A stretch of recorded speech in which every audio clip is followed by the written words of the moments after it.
The term movie magic gets thrown around Hollywood like Donkey Kong throwing barrels at Mario. That was an old reference. Is the magic in our movies even close to being real? Is it legit? Can people really do these things, or all just freaking mumbo jumbo CGI nonsense? What's the matter? You've never seen this trick? So we're gonna find out, because we're gonna talk to an actual, real Las Vegas resident magician. He's gonna tell us whether or not these scenes from these movies are real or not.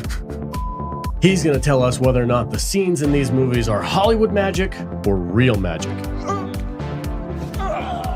The next topic for the show is going to be Monarch, Apple TV's Godzilla show. They fell for it, guys. They went right into the Kathleen Kennedy hole of death. They put a chick in it and made her gay and lame. Put a chick in it and make her lame and gay. And finally, the last topic of today, the best show on Netflix that you're not watching, Blue-Eyed Samurai. Now, this is a show that has a chick, and she's not lame. She's freaking awesome. This Blue-Eyed Samurai is on Netflix, and you guys need to check this show out. We're going to be discussing Season 1. Thank you guys for joining us on this magical episode of the Salty Nerd Podcast with special guest, Las Vegas local magician, Jacob Jax.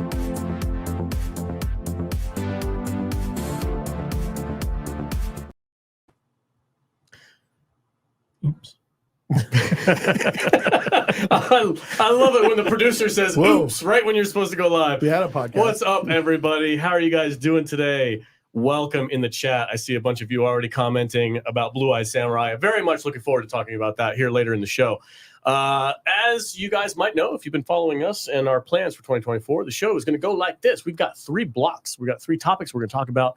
And in between those blocks is when we are going to read your amazing super chats. So if you have something to say and you want us to read it, just drop us a super chat. We will get to it in a few minutes in between our show when we riff and talk to you guys over there.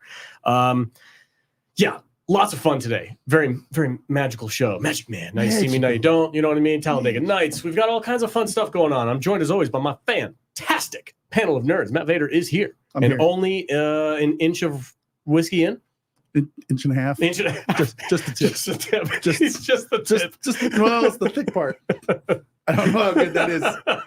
Oh, well, whatever. How you doing, buddy? I'm loose and goose. not queer. You know, I guess That's good to know. I'm here. I'm not queer, and whatever. You know, and then we're demonetized already. Red dollar sign. And he's gonna leave because he's fine. What kind of a weirdo am I sitting next to? No, I don't know. I'm a little loopy. I said I wasn't gonna drink anymore, but I lied. So whatever. That's what happens. That's what I do. I lie. Producing the I show cheat. is always I steal. the Oops Man, Matt Gatish. What's up, buddy? Mr. Oops Man to you. Mr. Oops Man.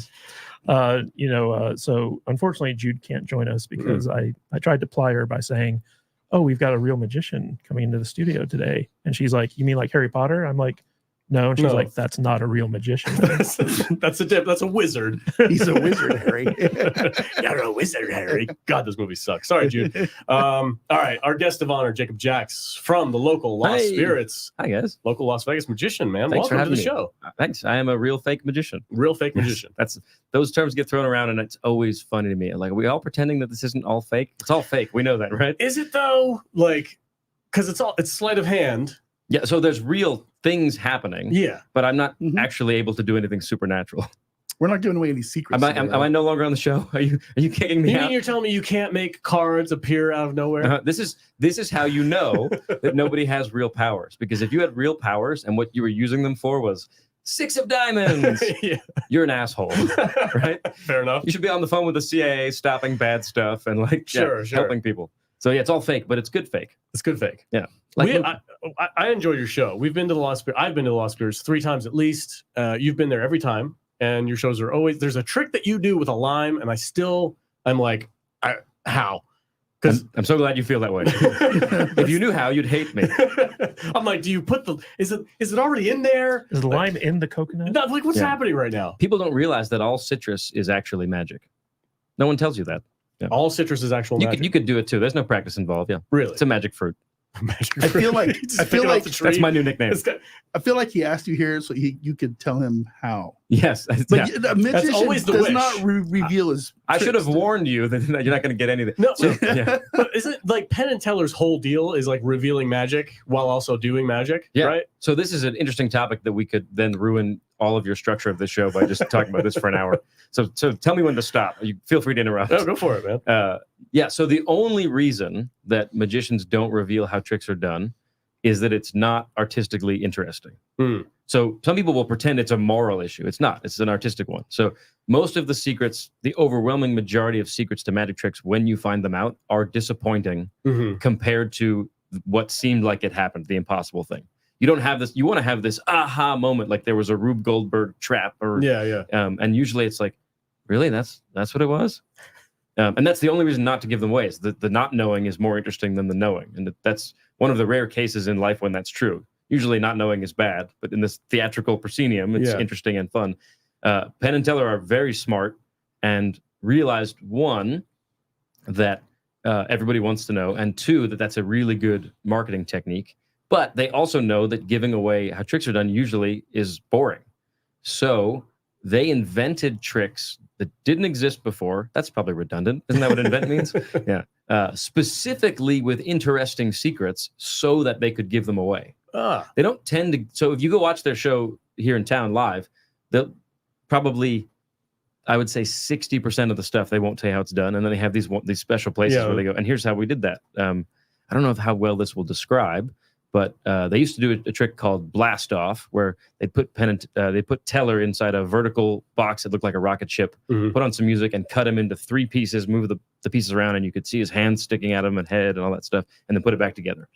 And then they would do the same trick with a clear box and a clear stage, and you would see Teller underneath the stage laying on a skateboard, sliding around as fast as he can to get to different trapdoors and stick his head up into the different pieces of the box. Now, that trick exists with another method that's not nearly that hard, but is boring to hear about. to show. So they people, made a really complex, difficult method for Teller because it's fun to watch. nice. Anyway, that's my rant on that. I'm not telling you how any of my shit is done. Okay, fair enough. Fair enough. I was hoping to get at least one, but that's okay. I can teach you a trick if you want. Maybe we'll get there. Maybe, We'll see. maybe Yeah. we'll get there. Yeah. Anyway, I want to say hi to the chat. We've got a bunch of recognizable names here, and I appreciate your guys showing up and watching the show. We got Lord Thoth. Is that how you say it? Lord Thoth? Thoth. What's up, bro? How you doing? He says Blue-Eyed Samurai gets my highest rating, 9 out of 10. Yeah, I think we're going to agree because we're gonna have a great time talking about that show. We've got Nerdy Neo in the house, member of the channel as well. Welcome, guys. Let's see. We've got Gary. I'm not even going to try and say Banjo that. sandwich. Banjos. Worthington. Thank you. All right. Yeah. This is why this should be That's your right. job. You should be hosting the show. 'Cause That's I a- don't know how people say people's names. That's a punchline. Banjo Sandwich Worthington. Banjo sandwich is a punchline to a great joke, but it's a visual punchline. Some of the best jokes have visual punchlines. I'm going to leave that to people to look up on the internet. But anyway, sorry to interrupt. Yeah. So Gary's got a punchline for a middle name. Yeah. I love it. What's up, Gary? How you doing, buddy? Keely Chow. What's going on, everybody? How are you guys doing? And Penny, of course. Penny's a regular. How's it going, guys? All right.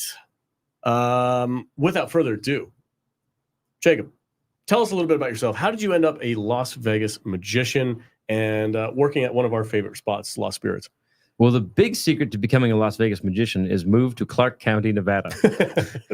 and Step if you know one. one card trick and you live here, technically, you're a Las Vegas magician. I started doing magic when I was 10 years old. Whoa. So that's 23, almost 24 years ago. Okay. I'm getting old. Yep. I moved here when I was 19 and started street performing on the Las Vegas Strip, which is the way to get good. Mm-hmm. Because there's just like when you're in a movie theater, there's a social contract when you're at a show to be nice to the performer, even if they're not that great. Right. That doesn't exist on the street. So I started out, doing street shows. People would go, "It's in your hand. I can see it." And you go, "Oh, I know what to work on for the next show." But by the end of the day, you've done 10 of those short. You get really good. So, yeah. So I did that for a while. Then I moved indoors and started doing theaters and touring. And And then the guys at Lost Spirits Distillery saw me, and I'm there 5 to 6 nights a week when I'm in town and not on tour. It's the most fun in the entire world. Nice. I love that place. If you guys are visiting Vegas, or if you happen to also live here and you haven't checked out Lost Spirits, highly recommend it. It's a great night. And for locals, it's like half cost. Yeah. It's like 50% off, which is amazing. We love supporting locals. Oh, dude, I can take my wife out on a day for $100. It's the only place in town I can get a dinner, show, and a drink for that much. It's amazing. Should I describe what it is? Please, yes. Yeah. So it's basically a working rum distillery that is also an immersive cirque experience. Mhm. So I'll give you a tiny bit of the backstory. So the owner lived in Barcelona for years, and the part of Barcelona he was in was very old, and the streets were badly designed as far as the way they were organized.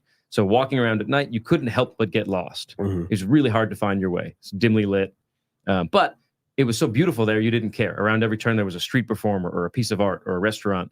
And so you would just walk around till 4 a.m. drinking and love it. And so when he built Lost Spirits, he went, when people visit my distillery, that's what I want it to be like. So it's very dimly lit. There's windy pathways, and it's choose your own adventure. It's not a show where you say, sit down and watch this. You just wander around and find stuff. There are 4 areas with performers, and there's aerialists and contortionists and magicians and jugglers and burlesque artists and all kinds of crazy stuff. So yeah, it's really fun. I do basically whatever I want all night. It's like not having a job. It's pretty rad. Close-up magic, parlor magic, stage magic. Yeah. I know. I just put a link to Lost Spirits in the chat. Oh, Thank right you. on. Check it out, Thanks. Yep. Thanks, V. I was wandering around one night, and my feet started hurting because I was just going around standing and watching shows and stuff like that. So I found this little cubbyhole with a mini stage, and I sat down. And within a couple of seconds, just one of the performers walked in and did like a private show right there on this little stage. It was just me and like one other guy. Probably one of our fusion belly dancers. Yes. So this belly dancing thing? Yeah. Yeah. Oh, Yeah. God, it was glorious. Yeah, she goes in there and she's amazing. She's great. Yeah. You know, I didn't know that people had muscles in those spots. She starts like She just, isolating. starts Yeah. moving. Yeah. But it was great because I was like 2 feet away from her, Yeah. and she was just like, hey, check this out. And I'm like, this is amazing. Yeah, that's one of my favorite spots to do shows too. I'll pack people in there and do a 10-minute magic show. Yeah. Yeah. Yeah, it's good stuff. It sounds like I have a date night in my future. You need to go. Yeah. You've never been before. I haven't been Oh, yet. No. bro. Yeah, I'd love to have you. Yeah, do it. Hell, I'll make the podcast pay for it. Yeah, cool. Give me the card. Let's go. Yeah. What's funny is we never let the guests know what's going to be happening where. You just kind Right. of happen upon it.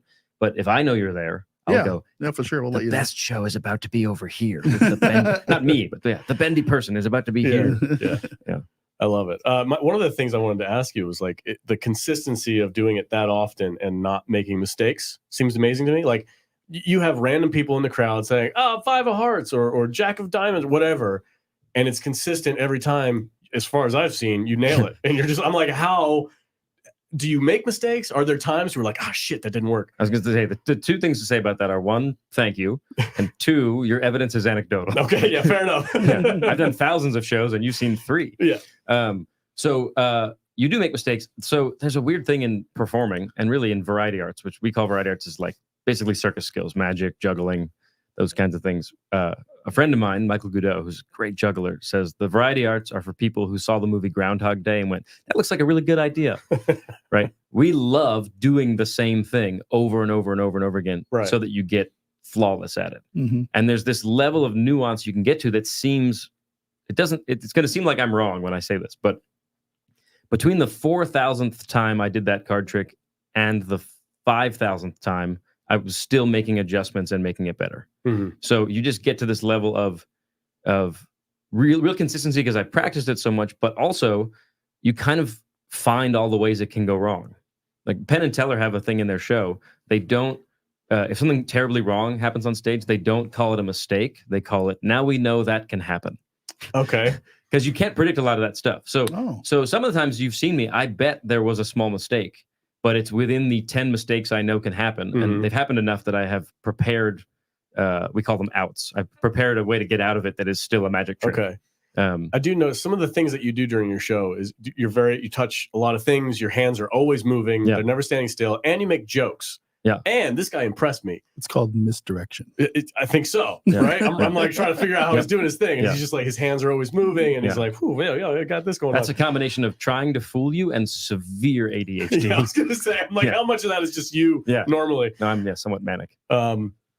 But there was something that you did. Oh, the movie trivia stuff. Yeah. So like you feed movie trivia into your show, and like Yes. you'll be like, hey, what's your favorite movie? And somebody will shout out something random, and you'd be like, hey, did you know this about that movie? And I was like, God damn, this guy's good. This is me. This is me just knowing Salty was in the audience and trying to get on the podcast. It's just like, let me suck up to him during this show. No, okay, I'm gonna say a really pretentious quote now. You guys ready? Yeah, go for it. Okay. Thelonious Monk is an old jazz musician that's great, and he used to say, "The genius is the one who is the most like himself." I'm not calling myself a genius; he certainly was. But his point was, the closer you can get when you're performing to expressing your true self, the better. And that's been a struggle for me for years. And to me, I'm obsessed with art, specifically movies and music. And so I just was like, how can I put that in the show? And I want to learn about the audience members that I'm interacting with. So I realized I can ask them what movies they love. Mm-hmm. And because of my horrible obsession, which I think I'm in a safe space. You're good. Yeah. To talk about that. We all consume way too much content. If you three made fun of me for liking movies, that'd be an issue. Because of that, I can generally think of a joke because I've seen it, or have a joke prepared, or sometimes I won't have a joke, but I will know enough about the movie that people can laugh at me. Sure. The best example of that, this happened maybe 6 months ago. I said, what's your favorite movie? And the woman said, Noises Off. Right. And I said, do you mean the 1992 movie directed by Peter Bogdanovich, starring Christopher Reeve, Julie Haggerty, John Ritter, and Michael Caine? And she went, yeah. So I couldn't think of anything funny. But just the fact that you knew it. That's bizarre that I could do that, right? Yeah. So they all just went, who, can I swear on this? Yeah. Yeah. She was like, who the fuck are you? Yeah, that was the reaction. So that they're not always jokes. Sometimes they're like, that man has a problem. Yeah. But yeah, that's just what's in my How brain. did you know that though? Have you seen it? I have seen it. Wow. I've seen a lot of movies. I think we have some overlap in our taste. I also have some stuff that I think is off the beaten path for you guys. But Christopher Reeve is my favorite actor. Okay. So I think I've seen his full filmography with maybe one exception that's hard to find.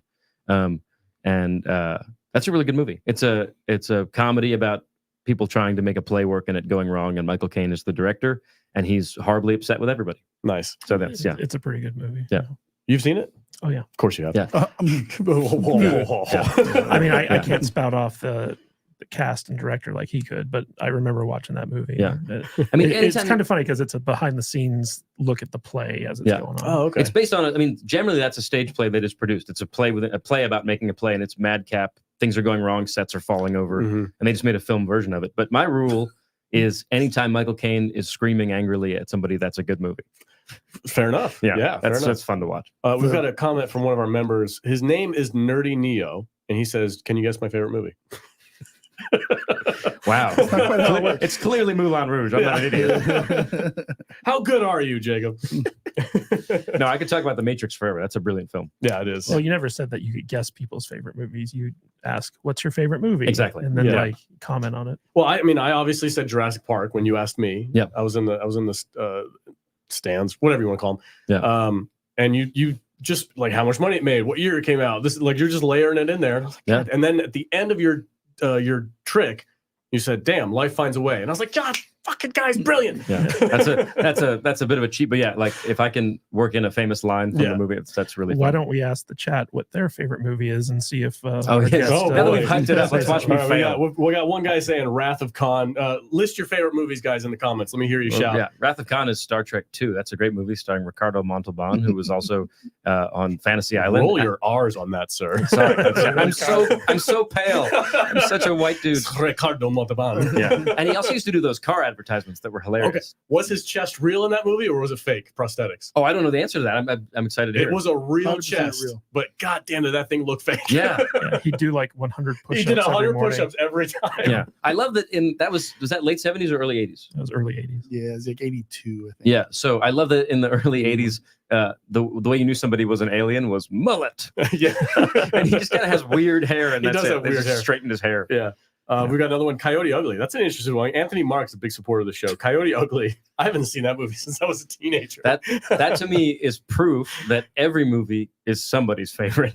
Yeah. Right. That's a rare one. And I think we still have in New York, a Coyote Ugly bar you can go to. So it was Anthony? Yeah, Anthony Mark. Anthony, yep. So come to Lost Spirits when you come to Vegas and go to the Coyote Ugly bar. Also, those particular women aren't there now. So I don't want you to be 20 years ago. disappointed when you do you know the main woman from the movie? Oh, no, please fill me in. Piper Parabolo, who is one of Anthony Mark's favorites. You could be a Oh. musician at Yeah, Yeah, that's all you probably need. Yeah, Yeah. this- it's like movie those- trivia night. those women from that movie are hanging out with the three ladies on the call this number now truck that goes up and Yes, down the dude. strip from like 40 years ago. Yeah. Can you explain that? Because people who don't live here are not going to So get when that I reference. when I moved here in 2010, Yeah. the first thing you notice when you drive up and down the strip is the billboard the trucks. billboard. Call with, now. with the call Three now smoking hot with chicks the on the three side. smoking blonde hot hooker chicks that Yeah. are on the side of the truck. Okay, well, I've met a few people since then, and when I got here in 2010, those chicks had already been rolling up and down the street like forever. Yeah. Here it is, 13 years later. It's the same exact truck with the same exact chicks. These women are 60 years old at this point, right? They have grandchildren. Yeah. Yeah. And they're still They're advertising. still advertising their with their hot tits ass- hanging out It's, on the it's, strip. it's so funny. So to me. really, what we're saying is those women are heroes, right? Yeah, they're We're local bad. heroes. yeah. Like if I were to meet some old woman at the grocery store and she's like, "Oh, I'm the chick on the banner that drives down the strip," I'm like, "No way!" Yeah, that's we need to have a That's selfie you? immediately. Yeah. What? Yeah, I hope they still get paid royalties for No, that. no. You think they have the rights to their Wouldn't likeness? that be No. great? It's Can like you imagine how rich they would be though? The only sex worker with a right to their likeness. Yeah.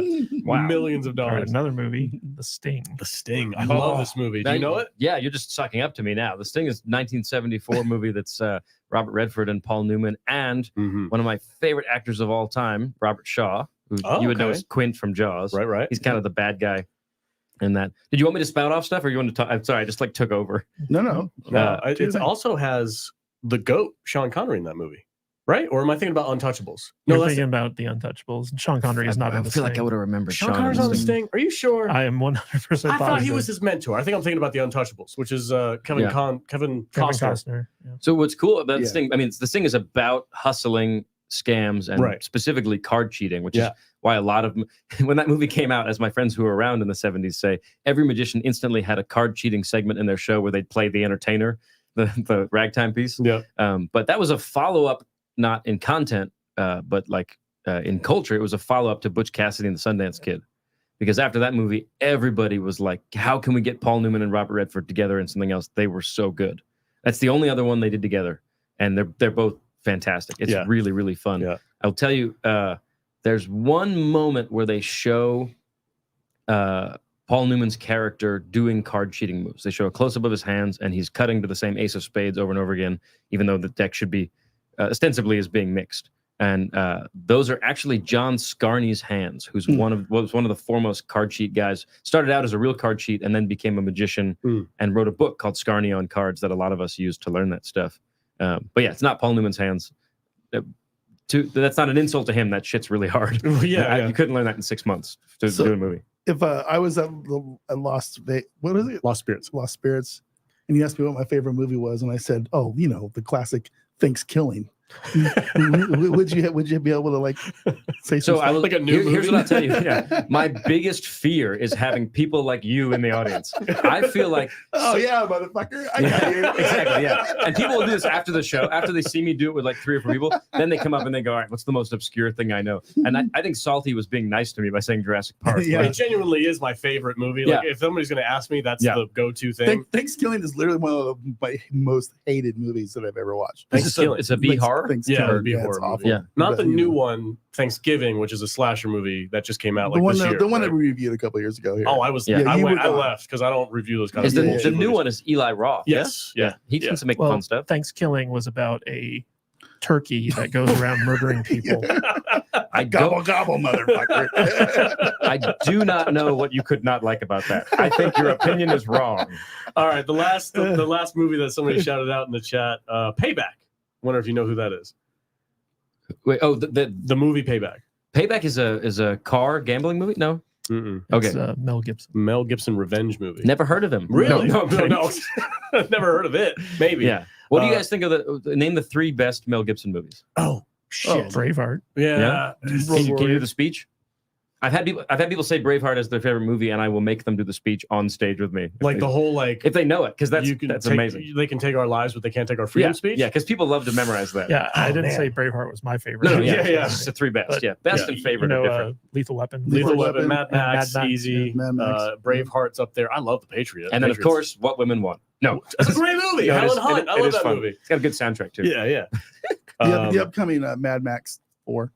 With him with the big old grizzled It's beard. going to be Mad Max comes back. Old Max. I liked his Expendables. That's I don't not know if you guys have. I did like him in Expendable. Expendable. Yeah. He's such a great bad guy.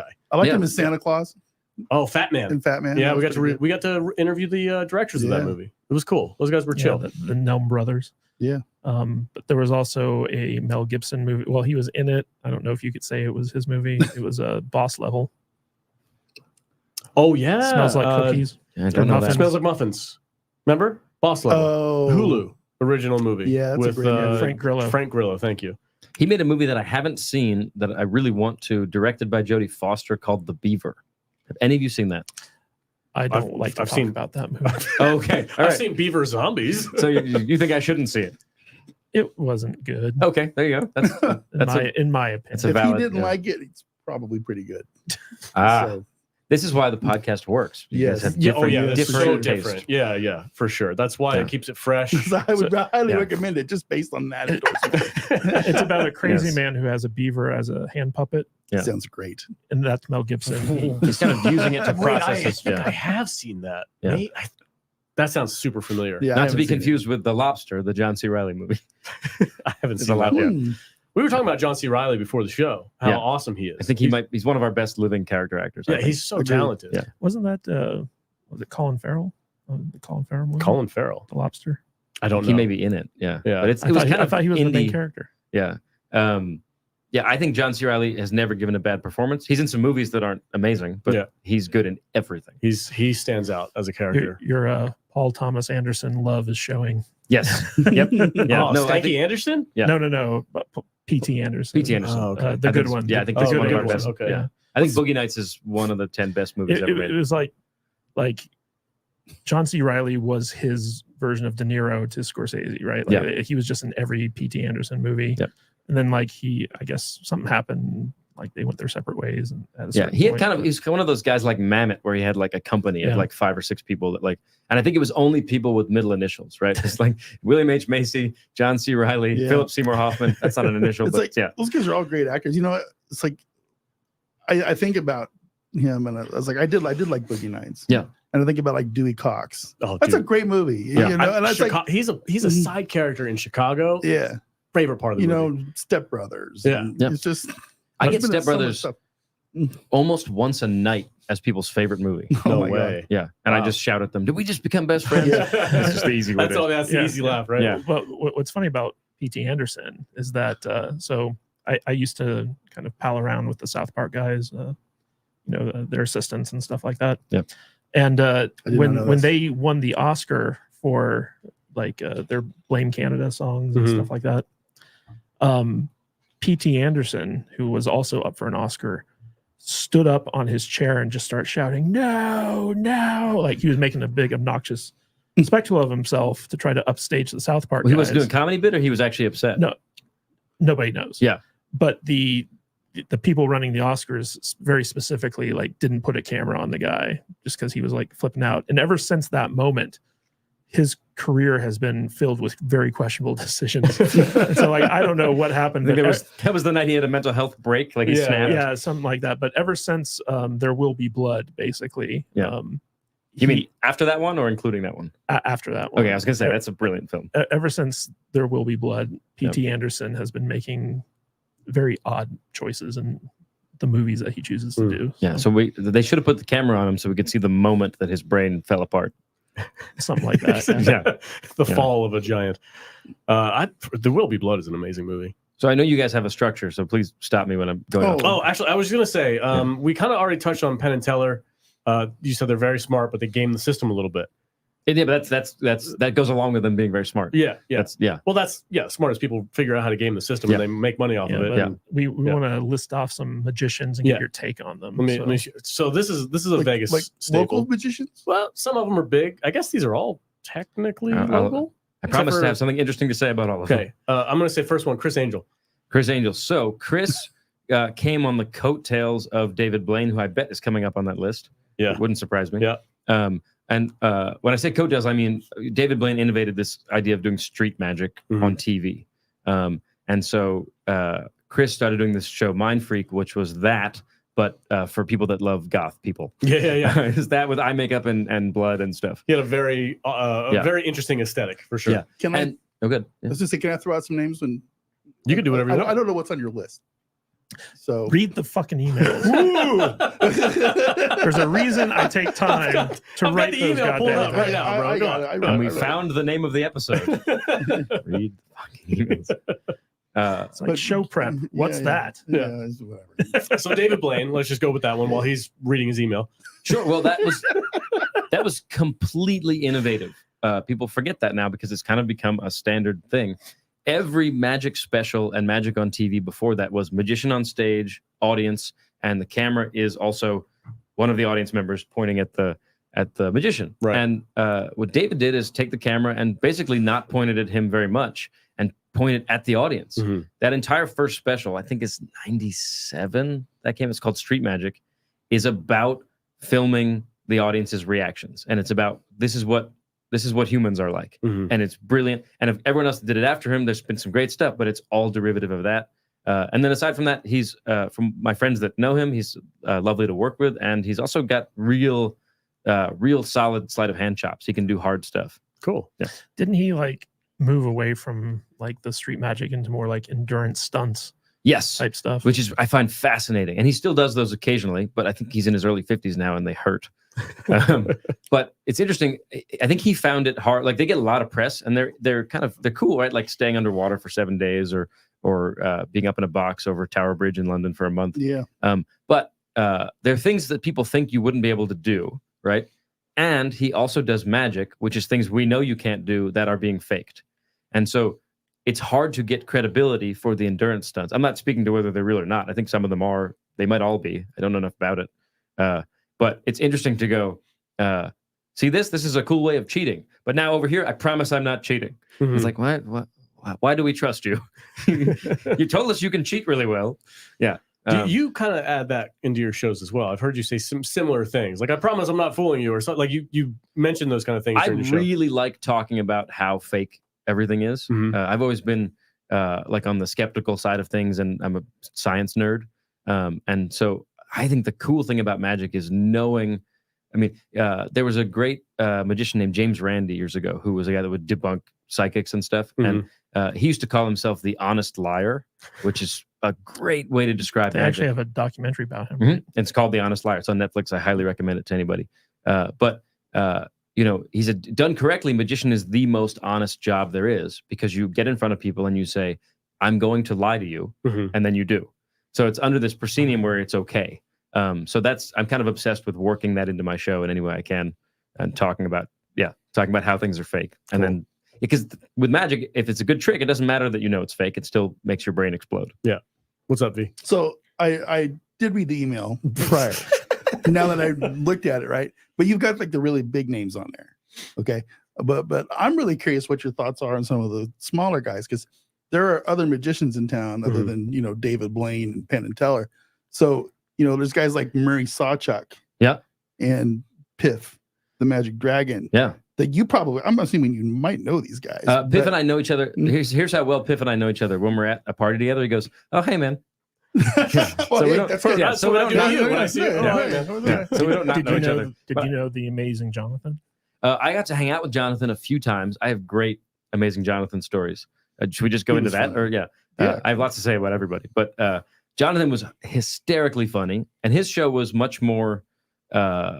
He's playing the part of a magician. There was very little actual magic in this show. There was a lot of failing at stuff and it being hilarious. He's a pretty good magician in real life. He just never used it on stage because he thought failing at stuff was funnier and terrifying the audience. Bring guys up on stage and torture them for half an hour and then send them back. Yeah, make them drink Windex and like all kinds of crazy. Yeah, he was a wild man. So he was, I think, truly crazy. And if you watch any documentaries on him, you would. That's not a secret. Yeah. His house. You would have loved it. Every single thing in his house was jury rigged to mess with you.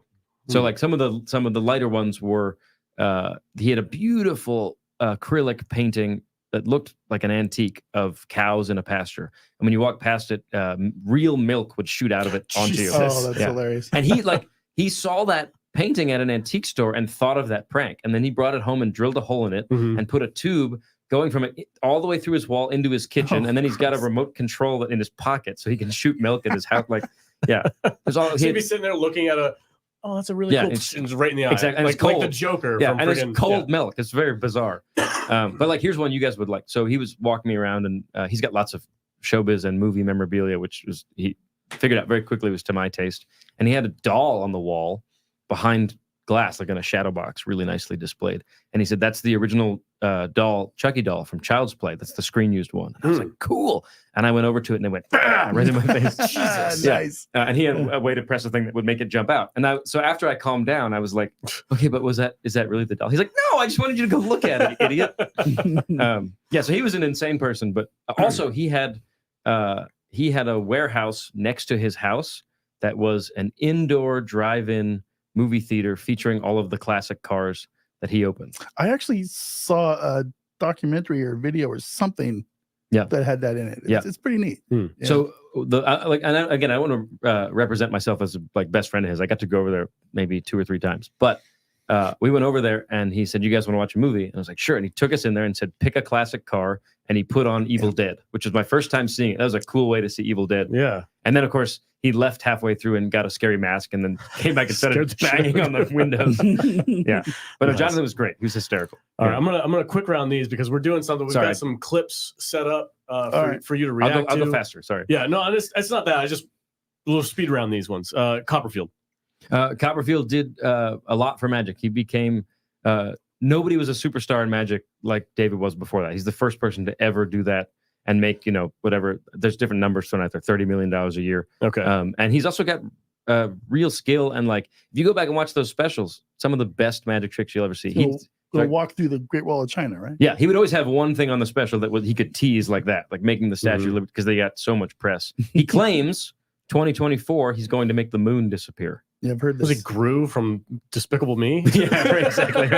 Yeah, he is. I don't think he realized the implications of that. But the titles, the tides are all messed up. I think the best trick he ever did was on a special called Flying, and it was a levitation. He's the only magician to do a levitation that looked like what we were all hoping, right? So when you imagine yourself flying, or you watch Hook, or you watch any superhero movie, that he flew like that. It was beautiful, and he would do it in a way. I mean, he would do it with a hawk would fly out, a real hawk, and land on his arm, and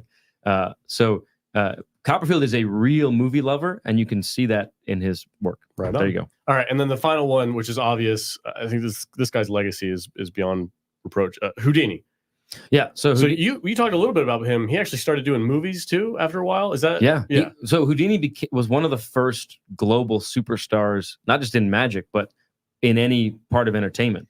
We think of that as a standard now. We have lots of incredibly famous people who are recognized everywhere. He may have been the first person like that, at least one of the first, which is pretty cool, especially because he grew up in Hungary, broke, and then moved to the U.S. and became that. But yeah, so his thing was escapology, right? Escapes. Escapology? That's the word That's for the it? fancy word for it. Whoa. That is pretty fancy. You mean Which I think- escapeology? Yes, escapology. No, you have to say it right. I believe it's been co-opted now for escape rooms.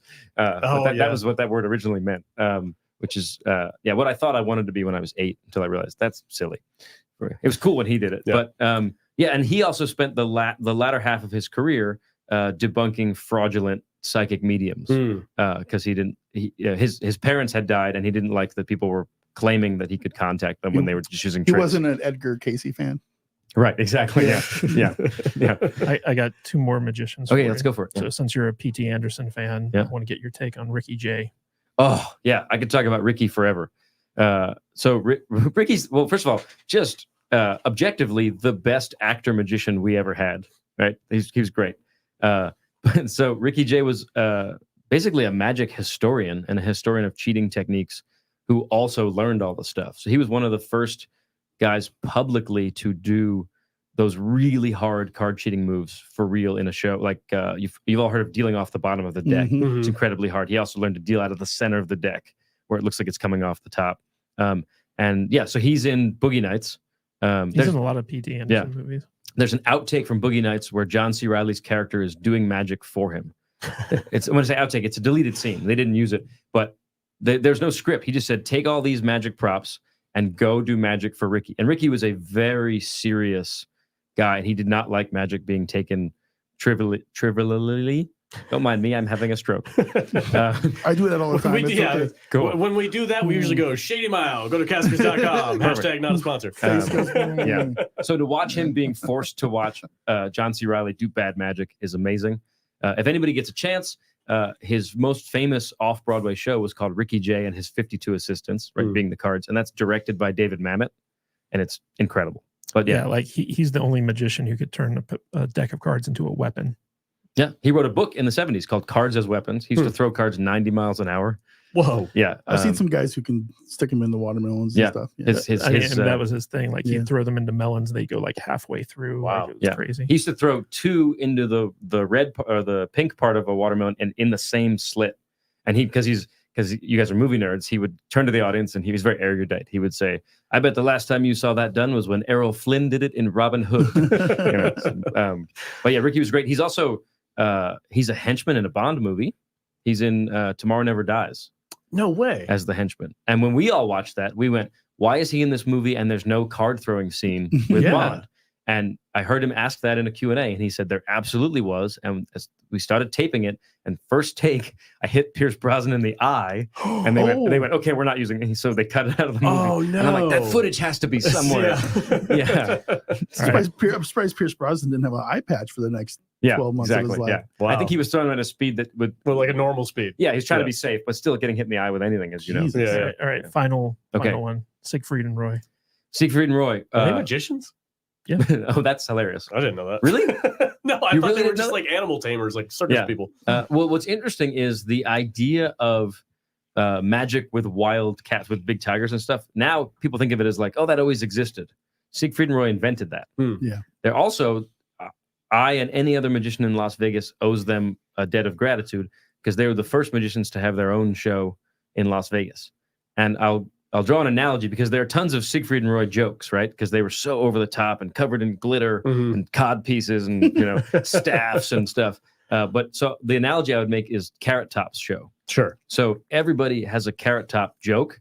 Those people have not seen Carrot Top's show, and his show is great. Yeah. He's really funny and inventive and an incredibly nice person. And that's also true of Siegfried and Roy. They invented a form of magic that didn't exist before, and they were nice guys. And they created, like, people think of Las Vegas in many ways as the magic capital of the world now. That's because of them. If you have time for one really quick story about them, I'll tell it. Go for it. Yeah. So the way that happened is Siegfried, they're both from Germany. Siegfried was the magician on a cruise ship back in the, I want to say, early 60s. He was very young, doing a stage act. And he was doing a trick called metamorphosis, which Houdini invented, where somebody gets locked in a crate, another person stands on top, they throw up a curtain, boom, they switch places. So Roy was on the ship, not a magician, but a crazy exotic animal lover. And he went up to Siegfried after the show and said, that was a really cool trick with that box. Do you think you could do it with a cheetah?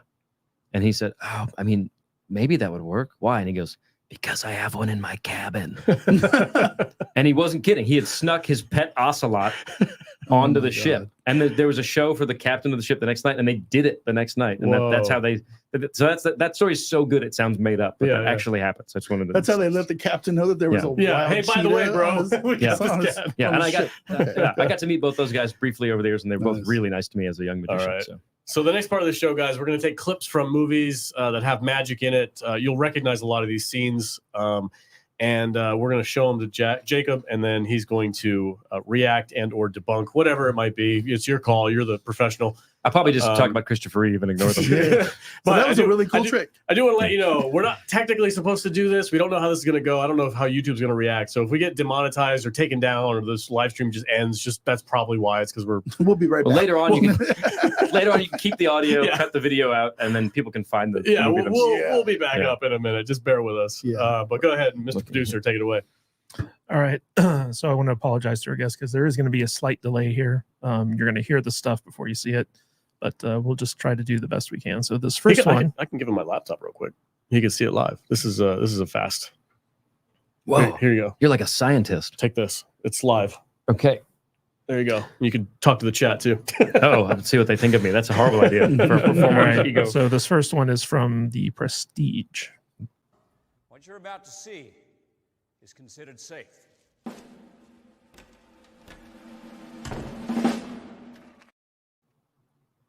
That was easy.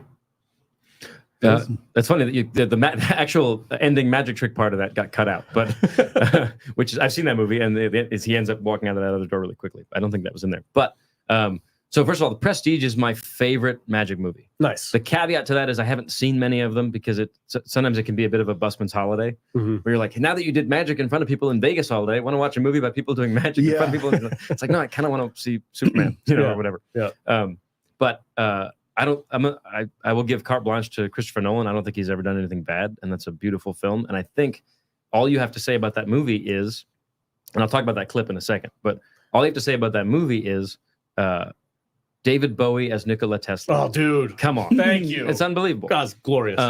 So he did some research and got some real insight into some magic methods and there's a thing in that movie where how far will a magician take things to fool you? Will he actually cripple himself? Or and the answer is we go way farther than you would think, but not that far. Yeah. Also in that, and this is only a tiny spoiler if you haven't seen it, but here comes a tiny spoiler. There is absolutely a trick where there's a canary in a bird cage and it vanishes with no cover. It's a beautiful, it's a beautiful trick. Yeah. You will see magicians still do it today with a live canary. The method is not to kill the canary every show, which it is in that movie. That's a fine device in the film. That movie was like the 1800s, though, right? Yeah, Different I just want you to know, when you see a magician do that, they're not killing a bird every show, even just because that's expensive. That little kid called it though. He's like, that bird died. No, it didn't, honey. It's over there. I think Hugh Jackman's great in it. That can we spoil the movie? Is that okay? Yeah, it's like a 12-year-old movie. Yeah, see The Prestige if you haven't seen it. There's two magicians competing, right? One of them has a twin to do these amazing tricks. The other one, you find out at the end, is cloning himself to make twins. I will say, this is a tiny giveaway, some magicians have used twins for really cool tricks in the past. That's a great idea. It's a really good idea. I will say that trick in that movie, and I love that movie, but that's not a good trick to do with a clone or a twin, because that's the first thing anybody would assume. Right. And you want to get the effect and the method as far away as possible, so nobody's asking that question. So that the fact that they made that and this is the best trick ever, I feel like the audience would go, maybe that's just a guy that looks like him. Yeah. That's the first thing but they it's say. a brilliantly written movie. Also, Ricky Jay was the magic consultant for that movie, and he's in it in a little tiny cameo. Oh, nice. Right on. All right. We have one more clip from The Prestige. Oh, good. Okay.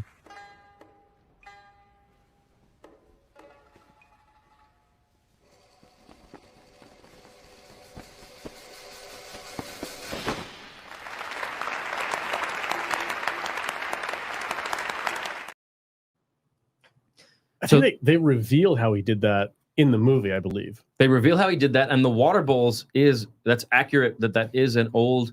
I'm going to get the Asian country wrong. I think it's an old Chinese magician trick, and it's a whole routine where you produce like 15, 20 bowls with water, sometimes with live fish in them. It's really cool. And I will say that the method they reveal in the movie is how it's done. You just hold it between their legs. You get really good at hiding those on you in that robe. And it's very impressive. I kind of think when people watch it, they go, it's amazing how he must be hiding those on his body. That's like the amazing part. Like, how do you hold a bowl between your knees that long? I'm not sure that people are fooled by it, but it's a beautiful old trick. It was, I think Chung-Ling Soo used to do it, who was a very famous, they used to call them Chinese acts, but he was a very famous not actually Asian magician, which you can't do now. He was an American who thought to seem exotic, I will dress as an Asian person and do that kind of stuff. He eventually did the bullet catch, and it went wrong, and he got shot in the face and died. But yes, anyway, that's a cool trick, and they may have done it. It looked like they did it practically in the film, which there's no reason to do that. If I had the ability to cheat with cameras, I would just do it instead of doing all the work. Well, it's Christopher Nolan, though. He's got to do it real. So what is this movie called? And what's it about?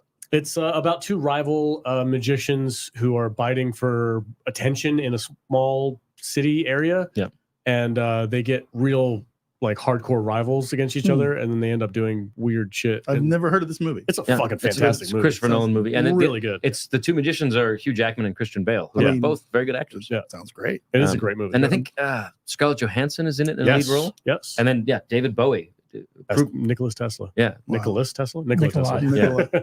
proving once again that he's not just a Goblin King. Yeah. He's- No, nerdy Neo. I have not seen this movie. You need to I'm go home very and sorry. watch it. It's great. I will. It's so good. just- I can't bust you on that because we're going to get into some of the nerd genre that you guys are into, and I'll have some huge gaps. So I'm not going to make fun of you for not seeing it. yeah, But all it's right. crazy. What's next, Gage? All right, we got a clip from Ant-Man. Ready? Oh God.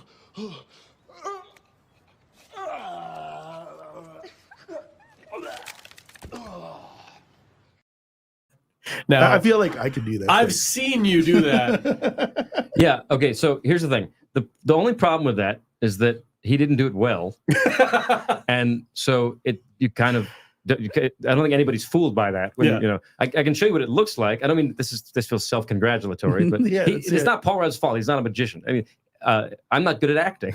Yeah, he learned a trick for Yeah. one clip in the movie. He and I have divergent skills, but I mean, it looks like like that, right? Yeah. Oh my God. But there's a lot of work put into making that look like they're coming out of your mouth. That was the coolest Isn't that thing rad? ever. That's fucking rad. Sorry, dude. It's my superpowers. Dumb stuff that looks neat. But that's a hard thing to learn if you have no magic experience. There's how to hide things in your hand. Right. There is some acting involved, some nuance to making it look the way it looks. I will tell you, people don't think about the amount of practice some of that stuff takes, and this is a dumb example of magicians are willing to work on dumb stuff longer than you would ever expect. When I was a teenager, I did that trick to get good at it thousands of times to the point where I had little paper cuts in the corners of my mouth, Jesus. which is awful, Yeah. disgusting, and not a cool story. When someone's like, "How'd you get that?" And you're like, "Oh, working on a magic trick." It's like I just worked on it over and over Yeah. again. Here's how not to get laid. And for people Okay. who are watching, I'm in the room with this guy, and I never once did I see a deck of cards in his hand at all. I was like, oh, he just Bleh. Yeah. All right, that's rad, dude. I knew he was going to do that too. I'm like, oh, I've seen him do this before. Yeah, I've never done that with showing a clip first that explains how it's done. Well, I don't necessarily no, think it's it's fine. he just, like you said, he just Yeah. did it not great, so it's Yeah. kind of obvious how it's done. Yeah. But that's not like I can do it. No, yeah, it's Paul Rudd is a fantastic comedy actor and great in dramas. I like him a lot, and that's not a slight to him. No. That's not a pun, but yeah, that's the best you can do with never doing magic and then saying in 2 weeks we're shooting this. Yeah. Learn this trick. Yeah. Okay. All right, what do we got? All right. Next clip is from the first Mission Impossible movie. Oh boy. Oh, what's the matter? You've never seen this trick? Where'd it go?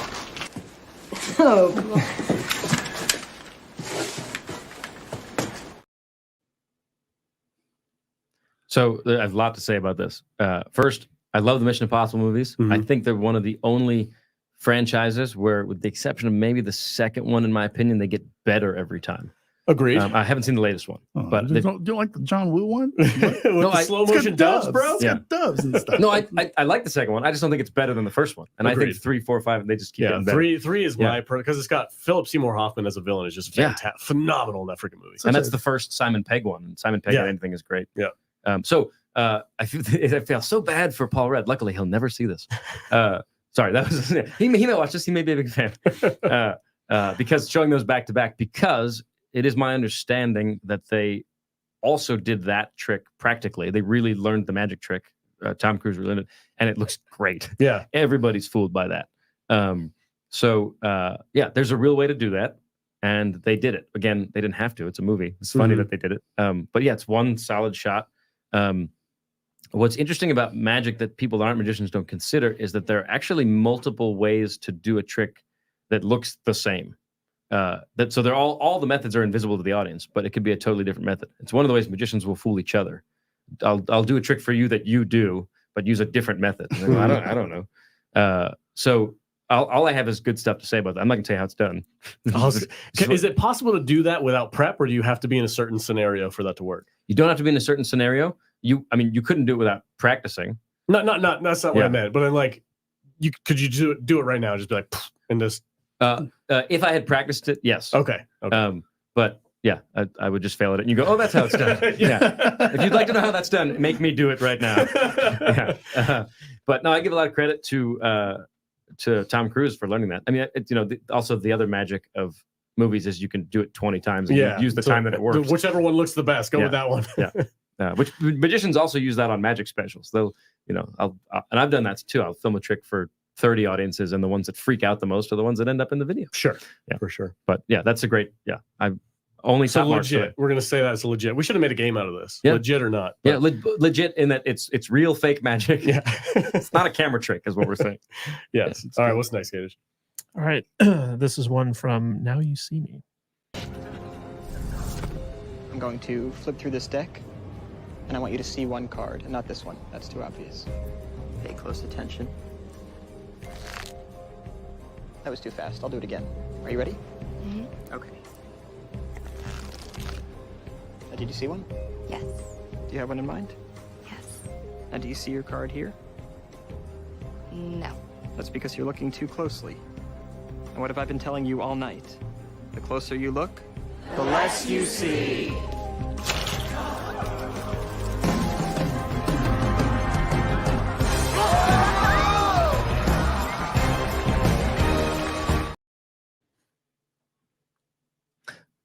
Okay, so That's what I picked watching that. Yeah. Is there a delay when you're flipping through, and I feel like you just hesitate just slightly on that 7? So David Blaine actually did that to the audience at home on his, I think his first or second special. It's a great trick.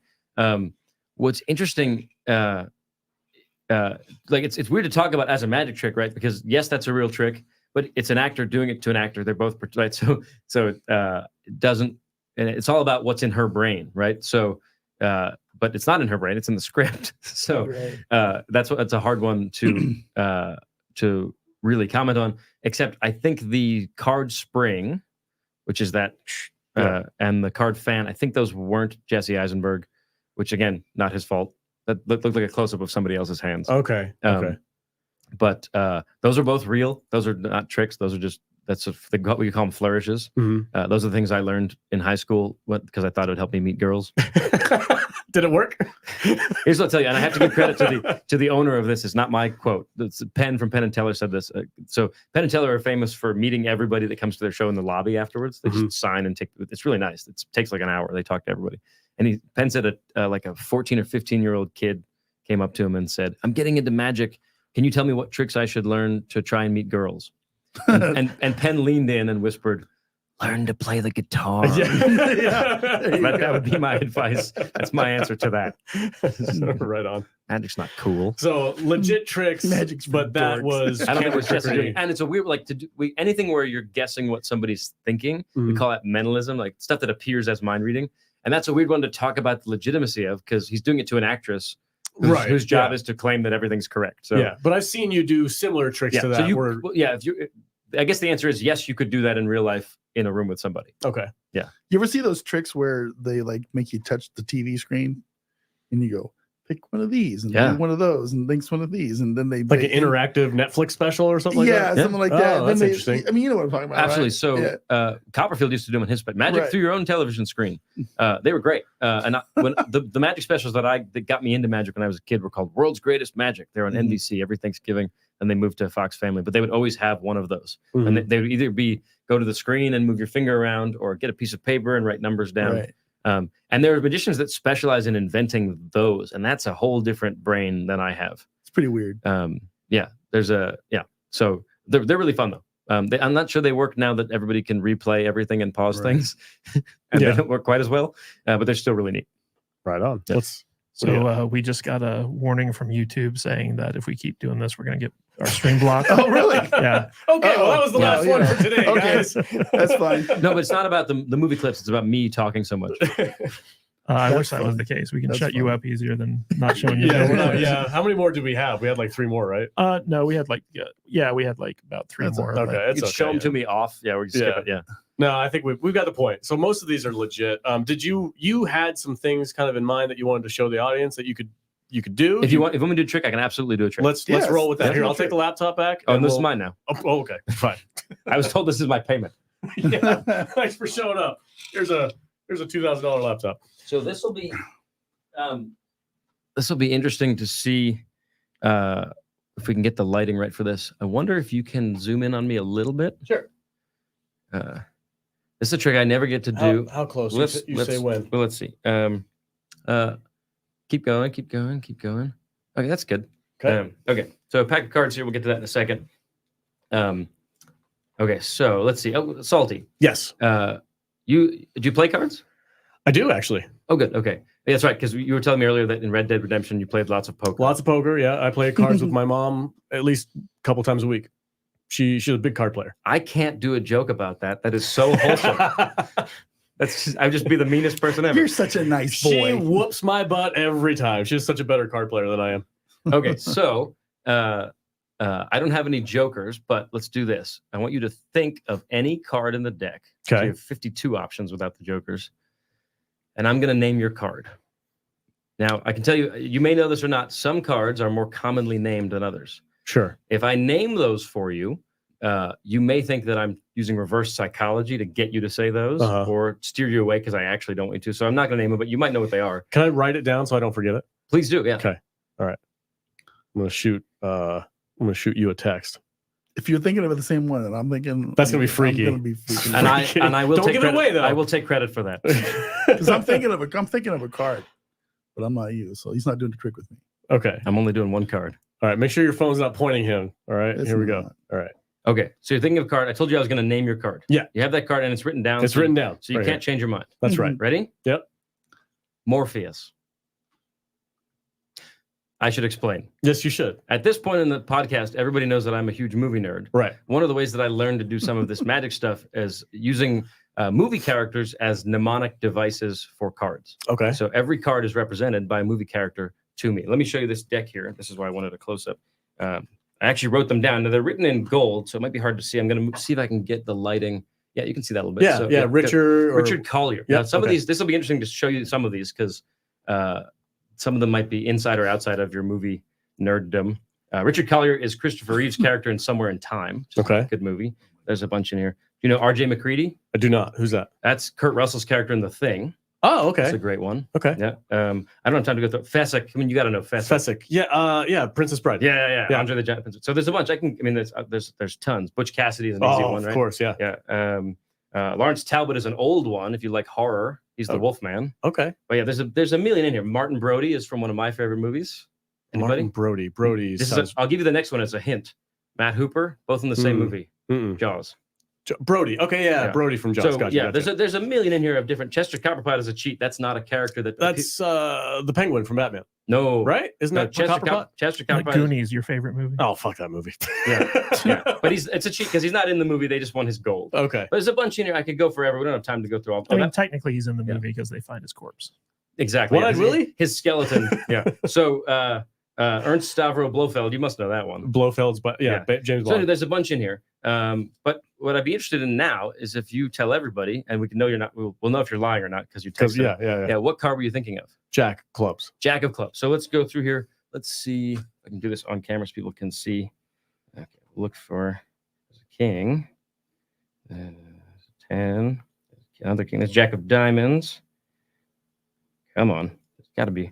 Hopefully it's a full deck or we're screwed. Jack of spades. Yeah, we're getting close. Jack of hearts. There's only one Jack left. Why is my heart pounding right now? Right? There's the club. Okay, there's a couple clubs I just saw. I It's didn't gonna be the last goddamn card. Did I miss it? Oh, yeah. We're building dramatic tension. Oh, it's right at the beginning. Oh, That's it's right at the beginning. I missed Okay. it. Okay. Yeah. It's the only one in there. What's interesting is you call it the Jack of clubs. Yeah. I don't call it the Jack of clubs. I call it. Shut the Fuck you. Fuck you. Get out of here. What? That It is says the weirdest Morpheus shit. on it. That is the weirdest thing. Okay, ever. yeah. Oh my Yeah. god. Legit. That was legit. Yeah. It's like that was not set up. We never talked about a magic trick once No. So since he got here.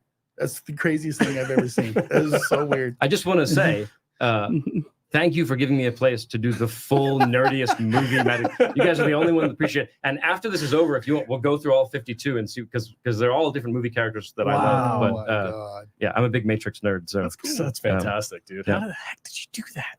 wait, Jack- but Can I tell you? Are you going to tell me? No, it's none of your fucking business. Yeah, okay. Yeah, there you go. There we go. I just wanted to say that because I'm like, Listen, Did as he- an innocent bystander, that's the weirdest thing. then I texted you. Show the text did. message. You did. You said. What if the text says, "How can we get this guy out of here sooner?" No, It says Jack of Clubs right Yeah, there. I don't Jack know of if you can Clubs see right that, there. But I mean, you can't see that, but it legit says Jack of Clubs. I mean, Yeah. Wow. you can see it, right? All right, we Just got do me a favor for the rest of your life. Instead of saying Jack of Clubs, will you Morpheus. say Morpheus. It's the Morpheus card. perfect. Yes. Morpheus. Got you. And we'll get you a Jack made that has the little sunglasses that don't have arms. God dang it, that's Yeah. amazing.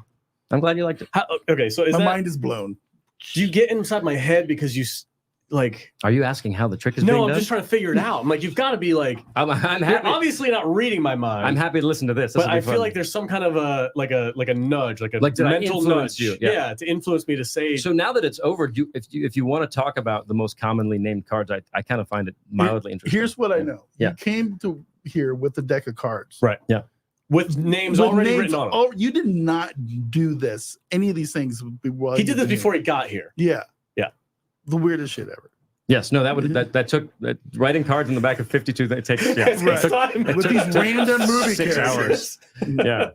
Yeah. But Crazy. yeah, Okay, I'm so the glad you most liked it. commonly named cards. Yeah. That's not going to give away the trick, is it? No, but Okay. I didn't mention them because then people always think, oh, you were influencing him, right? But Ace of Spades gets mentioned Mhm. all the time. Of course, yeah. And what is the movie where Colin Farrell is a magician? Is it Smoking Aces? No. Smoking Ace is an action movie. Wait, is it Daredevil where is there a character? He's the guy who He's throws the Bullseye. bullseye. Yeah. So he's not a That's magician, not a but magician. he's not a magician, but he does make an Ace of Spades appear. Mhm. He goes, "You're good, but I'm magic," and he produces an Ace Oh, of I thought Spades. you were going to do it. Fuck. And no, my powers are drained now. I'm just glad we weren't thinking of the same card because we were thinking of the same suit, but I was thinking of a different card. Really? I wonder if that Yeah. trick would have worked if you Well, would've- clubs are more know. obscure. People that don't play cards often don't know the name of that. Oh, okay. And I make this joke in my show, but I have actually gotten people that say, puppy feet. I've gotten that more than What? once. Yeah, they don't know what to call it. Okay. But no, so Ace of Spades is most commonly named, and I don't Mhm. know if that's because it's a recognizable symbol or if it's Mhm. because of the Motorhead song. Ace It's probably a symbol because Yeah. like half the people's logos in Vegas are Ace of Spades. Yeah. Yeah. You know? Tattoo shops and stuff. Yeah. And then the second most commonly named is Queen of Hearts. Mhm. If people name that, the joke I make is that they're Alice in Wonderland fans. Exactly. Yeah. That's the only- That's a reference for Yeah, that. classic literature or What about the movie. number cards? Are they all pretty evenly played? Like, 7 of hearts or whatever. Is 7 a number that people pick a lot? Yes, but I don't. When it comes to playing cards, I don't have any statistic in my head from. And just for context, I ask 10 people a night what their favorite card is. So I do kind of have a statistic, but I don't have any statistic of that. The ones that are most commonly named are all court cards. Okay. The third one is King of Hearts. Court cards mean face cards. Yeah, exactly. Yeah. Okay. Yeah. Okay. So I might have It's stumped a it. fancy way of. Maybe. Wouldn't that be messed up if you fucked I up know, the trick? right? 'Cause What was I yours? I was a 6 of clubs. Oh, interesting. That's what I Yeah. would have gone. So clubs was 6. But but you got to remember, I work in the surveillance world. I work with card. you can counters. count cards, can't And- you? Yeah. And Oh, there's all I do forgot all- about that. I deal with guys who like sleight of hand Sure, people yeah. all the time, and it's just like all right, it's just but So I think there's a perception of card counting that it's incredibly difficult. no, it's super easy. And you know that what it is boring. It's You boring have to be as hell. willing to sit there Yeah. for hours. it's just monotonous repetition. That's yeah, all it is. yeah. We do have a $5 super chat I'm going to read real quick since this is the first one we've gotten. Thank you so much for E. Clay Thomason, Thomason. Thank you. $5. He's also a member of the channel. he is. What are your thoughts? I'm assuming you're talking to Jacob over here. What are your thoughts on The Spanish Prisoner? I think it's a very underrated movie. So The Spanish Prisoner is mammoth. It's a great movie, and my cousin is in it. No way. wow. My cousin, what are the odds? Olivia is the flight attendant. I'm not sure if she has a speaking part, but I don't know that Mammoth has anything bad. Have you guys seen all his stuff? Or I've seen a lot of his stuff. yeah, what's your? You like some? You don't like some? I feel like Mamet is like the master of dialogue. Yeah, I was gonna say he's the best at writing the most realistic dialogue. Yeah. So yeah, Spanish Prisoner is great. Glenn Ross, one of Yeah. the most famous ones. There was one he did with Val Kilmer called Spartan, which was little bit weird. I don't know that I've But it seen was that one cool. actually, but Yeah. House of Games. So Mamet also uses Ricky Jay and everything. And House of Games is Mamet's movie about scams and card cheating.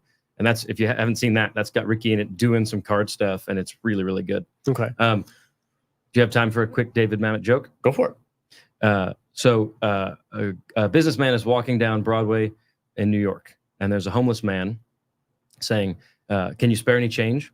And the pretentious businessman says, "Neither a borrower nor a lender be, William Shakespeare." And then the homeless man says, "Eat shit and die, motherfucker." David Mamet. It's not my joke, but that's a great joke. Yeah, I heard somebody, it might have been John Landis, who's a director I love, say that if the play is called Death of a Salesman, Glenn Ross should be Death of a fucking Salesman. It's that same kind of story. Anyway, sorry. Okay, so we're working on the second half of our show. Is there any other tricks that you're prepared to do that you want to show off? Let's do some later for BTS. Okay. Because we'll do different camera angle. Like, Okay, all I'll right. stand up and yeah. All right, guys, we're going to switch over to our Monarch discussion real quick. You're a big fan of the legendary monster movies. Yes. But you haven't seen the show in its entirety yet. No, just Okay. pieces. Yeah. Okay. So I'll sit back for this and interject if I have something. Yeah, Oh, we're talking about what's episodes, guys? What are we at? 5 and 6? 4 and 5. 4 and 5. 4 and 5. How many more is there? Oh God, I hope not many. I hope it's only 8 instead of like 12. So we talked about this the last live stream that we had, where we were just like, man, the show has so much potential, but it just keeps the modern day storyline just keeps just dragging the whole show down. And it continues to happen. And in this one of these latest episodes, it's revealed It's getting worse as we go. It's getting worse as we go. The main chick on the modern storyline is just she's checking all the boxes. It's like They all made of her check the box. a sudden 6 episodes in, we're checking boxes. It's like, oh, by the way, lesbianism. Yeah. And it's like, oh, okay, hey, all that right. matters They went in to a the Kathleen Godzilla Kennedy show. School of making Also, television. I watched that episode where they were stuck in Alaska and that chick got her like waist deep in water. with the mole, and then they were just like, with the snow mole. and then they're just like, they forgot. I'm like, she'd be dead. Yeah, Like she'd literally be dead. She was dying for a few minutes. She's like, oh my God, I can't feel my legs. Like they were like, oh yeah, that's storyline. And then they just forgot about it. They're like, oh no, she's fine. Yeah, I'm having a hard time even thinking of things to talk about this show because it's just gotten completely mediocre. Yeah. And that's a sad thing to say. It is. I thoroughly am enjoying the 1950s storyline with Wyatt Russell playing Lee Shaw, I think his name is, the character. Yeah. There's a scene in this latest episode where they have a shot. It's the camera's down and they're looking up at Wyatt Russell and he smiles at somebody. And I swear to freaking God, it is younger Kurt Russell. It looks exactly like him, like terrifyingly similar. So I'm like, do they CGI his face or something? Because it No. literally looks like you're looking at Snake Plissken. It is wild. It's pretty weird. Yeah, for like this episode. So this is coming off the heels of them being rescued from Alaska Right. by Monarch. Yeah. And basically they cut the kids loose because they're like, we want to see like where they go, Mhm. but they keep Kurt Russell. Mhm. And as the kids go back to San Francisco, the entire story is about the main girl who it's revealed is a lesbian. Yeah, Shocker. for reasons Well, we she's don't. San Francisco. Yeah. So we're in line. School teacher. School teacher. Yeah. We're in line. But so like the entire last half of the episode is all about her PTSD from Mhm. G-Day. Sure. And I don't know about you guys, but I really hate watching shows about people with PTSD. Not because I'm insensitive to their plight, but because I just don't like watching trauma for like So- an extended Yeah, but period here's of the time. thing. It's like this thing is supposed to be a show about how Monarch was formed, and we're supposed to get a little, but like a little bit of some monsters in our monster show. Yeah. Right. So And what we get in episode 5, I don't think we had any monsters. not in episode 5. I don't remember anything. I don't think there was Maybe anything. it was flashes, right? Flashbacks. There was a flashback that we'd already seen from the movie and from like other episodes of this very show. Right. Yeah. Of Godzilla going crashing over through the going Golden Gate Bridge. Yeah. Already seen it 3 fucking times. Yeah. Don't care. You're reusing it Don't because care. it's cheaper on the budget. bus falls off the bridge. Woo! Yeah, Kids in it. but the You're dark. I am. Whatever. so like the But- two kids and the hacker girl Yeah. kind of go into the quarantine zone in San Francisco to Mhm. get to their father's office, Mhm. and they find a map where he's been tracking these titans that are showing up. And while that's going on, Kurt Russell is being kind of interrogated by the head of Monarch. And he does not have kind things to say, where he's like, you guys are dropping the ball. Like, let them fight. Whose fucking idea was that? That's a direct line from the first movie. But he was like, you guys are supposed to be stopping these things. You're not supposed to let them like just Let them rampage level through the cities. cities. Yeah, I do like it. Like the thing that I really was looking forward about this movie is like explaining television show. It was explaining what Monarch was to begin with and why it went like awry. Yeah, because that like they're the bad guy in the show, but they're the good guys in the movies, kind of. And it's just like it's a weird prospect, but I was interested in hearing about it. What we're getting is a love triangle nobody cared about in the past, and we're getting a weird PTSD message in the present. With lesbianism, that nobody gives a shit about. Favorite L word that came into the show 5 episodes in for no reasons other than Apple decided to check a box. Yeah, it has really no bearing on the story whatsoever. With the story, it's just like like, listen, I don't care if she's a lesbian. I love lesbians. Scissor away. Let's go. Let's do it. Show me. That's the name of the episode. Show me. But it's just like then they inserted her partner. Oh, she's cheating on somebody, and she's just like, it's like this is a character that we don't care about. She dies. We know she dies. It's just It's just like this is just everything that modern television, Hollywood streaming services are doing, and they're doing it poorly. It's like it was made by fucking Disney. Ever since that South Park thing came out, you could slap that on. It's really sad. Yeah, it's like, oh, God, it's just come like on. You can come up with better stuff than this. But the thing is, don't get it. Just give me. They went on this little thing where like they're going to track down their father. How many 5 episodes in? We're still tracking this guy. They found him Eventually, and he goes, "Go away, go away." That's the next. That's the next episode. We're talking about both of them, right? Yeah. So is it? And then we don't see him again. Maybe next episode. I don't know. I mean, at this point, I don't care if they. We get to see Desert Godzilla. Yeah, where did he get? Why is he camping out in the desert? And why is it grown? Like he's grown a mountain around him as if he hasn't been there. Like he certainly hasn't been there longer than a year, 30, 40 years. I don't know how long does he take naps for? Because G-Day in San Francisco was like a year ago. Oh, that's right. Yeah. And he went to the desert. And now he's like camping out cameoed. There he's all cameoed up in the desert. Trees and shit growing on. Yeah, it doesn't make any sense. Get out of here. Yeah, also, the helicopter that's hanging out there that like when you see this thing coming up from the ground, it's like maybe just move your helicopter away. Just go away. Yeah. Can you fly it maybe 100 feet this way? Yeah, no, they stay right there so that Godzilla definitely hits them, and then they're like, "Oh no!" It's not a good sign when you're a better helicopter pilot than the helicopter pilot. Well, what's crazy is so like in the next episode, right? So like everyone gets teamed up together with Kurt Russell because Kurt Russell has like a plan that the rogue Monarch people are like, yeah, like let's do what he's saying. So they go out to find the kid's father because they have a map to follow now. Right. And so the next stop is like somewhere in bumfuck Earth. And somewhere in Africa. Yeah. And basically, like this is a flashback episode. So we get flashbacks to the 1950s storyline, which is the most interesting. The most interesting part of this whole show. Yep. And basically, in the flashback, we see Godzilla chilling out in a lake. And some rando Japanese scientist creates like Titan bait, which is like it's a gamma radiation mimic machine that makes it's like fishing for it doesn't actually make gamma radiation, but it fakes it out. It's a bullshit MacGuffin device. Yeah. and so we see him use this to kind of like get Godzilla to come out of the lake, and young Kurt Russell, Wyatt Russell's character. Holy shit. He leaves behind his pitch to the senators or like whatever the government. Totally biffs this whole plan. Yeah. So like he's supposed to be there taking care of the funding for Monarch, right? But he decides to go because like he wants to chase tail. He's in love. Well, him and the Japanese scientist almost banged. Yeah. And which I do like. Their back and forth chemistry. She's a dirty whore. Why? Because she's like leading them both on. No. Yeah. I don't think she's leading the other scientist guys. John Goodman. Yeah. She's the one she has kids with. Eventually. But so like he ditches this this very important budget meeting to just go and like hang out with her. Yeah. And she's like, "What are you doing here?" And he's like, "Oh, what? I just want to hang out with you." I find it so beautiful. and then like Godzilla shows up, and they're like, "We didn't kill him after all. Huzzah!" Huzzah! Oh, by the way, while I was gone, the government took over our Monarch project, and now we have no pull whatsoever. Yay us! Yeah, exactly. So like that's how the flashback story ends, with basically them losing control of Monarch. Right.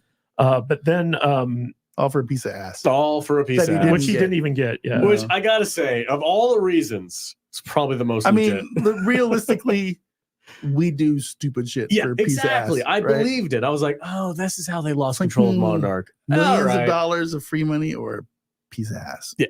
Ass. Piece of ass. Let's go get some ass. 100%. All right. Showed up in a freaking Hawaiian shirt and jeans, like, hey, baby, how you doing? Yeah. So I have a question that's related to this. We talked about it before we went on air a little bit, but I'm interested to see in the chat and for you guys.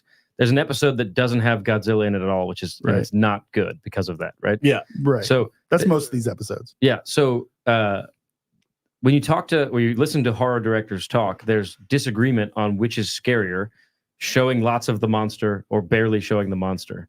And I'm interested do you think that was just bad writing to not have it in there, or because in this case Godzilla is the star of the show?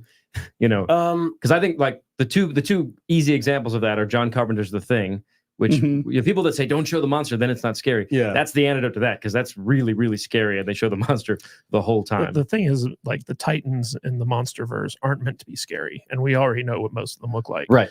So I think it was just strictly a budgetary thing. It's like the less they show the monsters, the cheaper it is to make. Yeah. Oh, that's, because that's disappointing. what's going on. that's basically, I feel like that's the They don't I mean, get any the- credit for writing in this case. The title of the show is Monarch. yeah. Right. The show is supposed to be about what Monarch happened to is, Monarch. how they were formed, or what they do. Which, but you know, when the show does Come that, when the show does what it's like set out to, hey, this is about Monarch. Mhm. It's all in the 50s, and it's all about how it got created, how Yeah. it went awry. but what, All the modern but stuff has instead of, nothing to do with instead it. of telling us a story about Monarch, we're getting a love triangle. Yeah.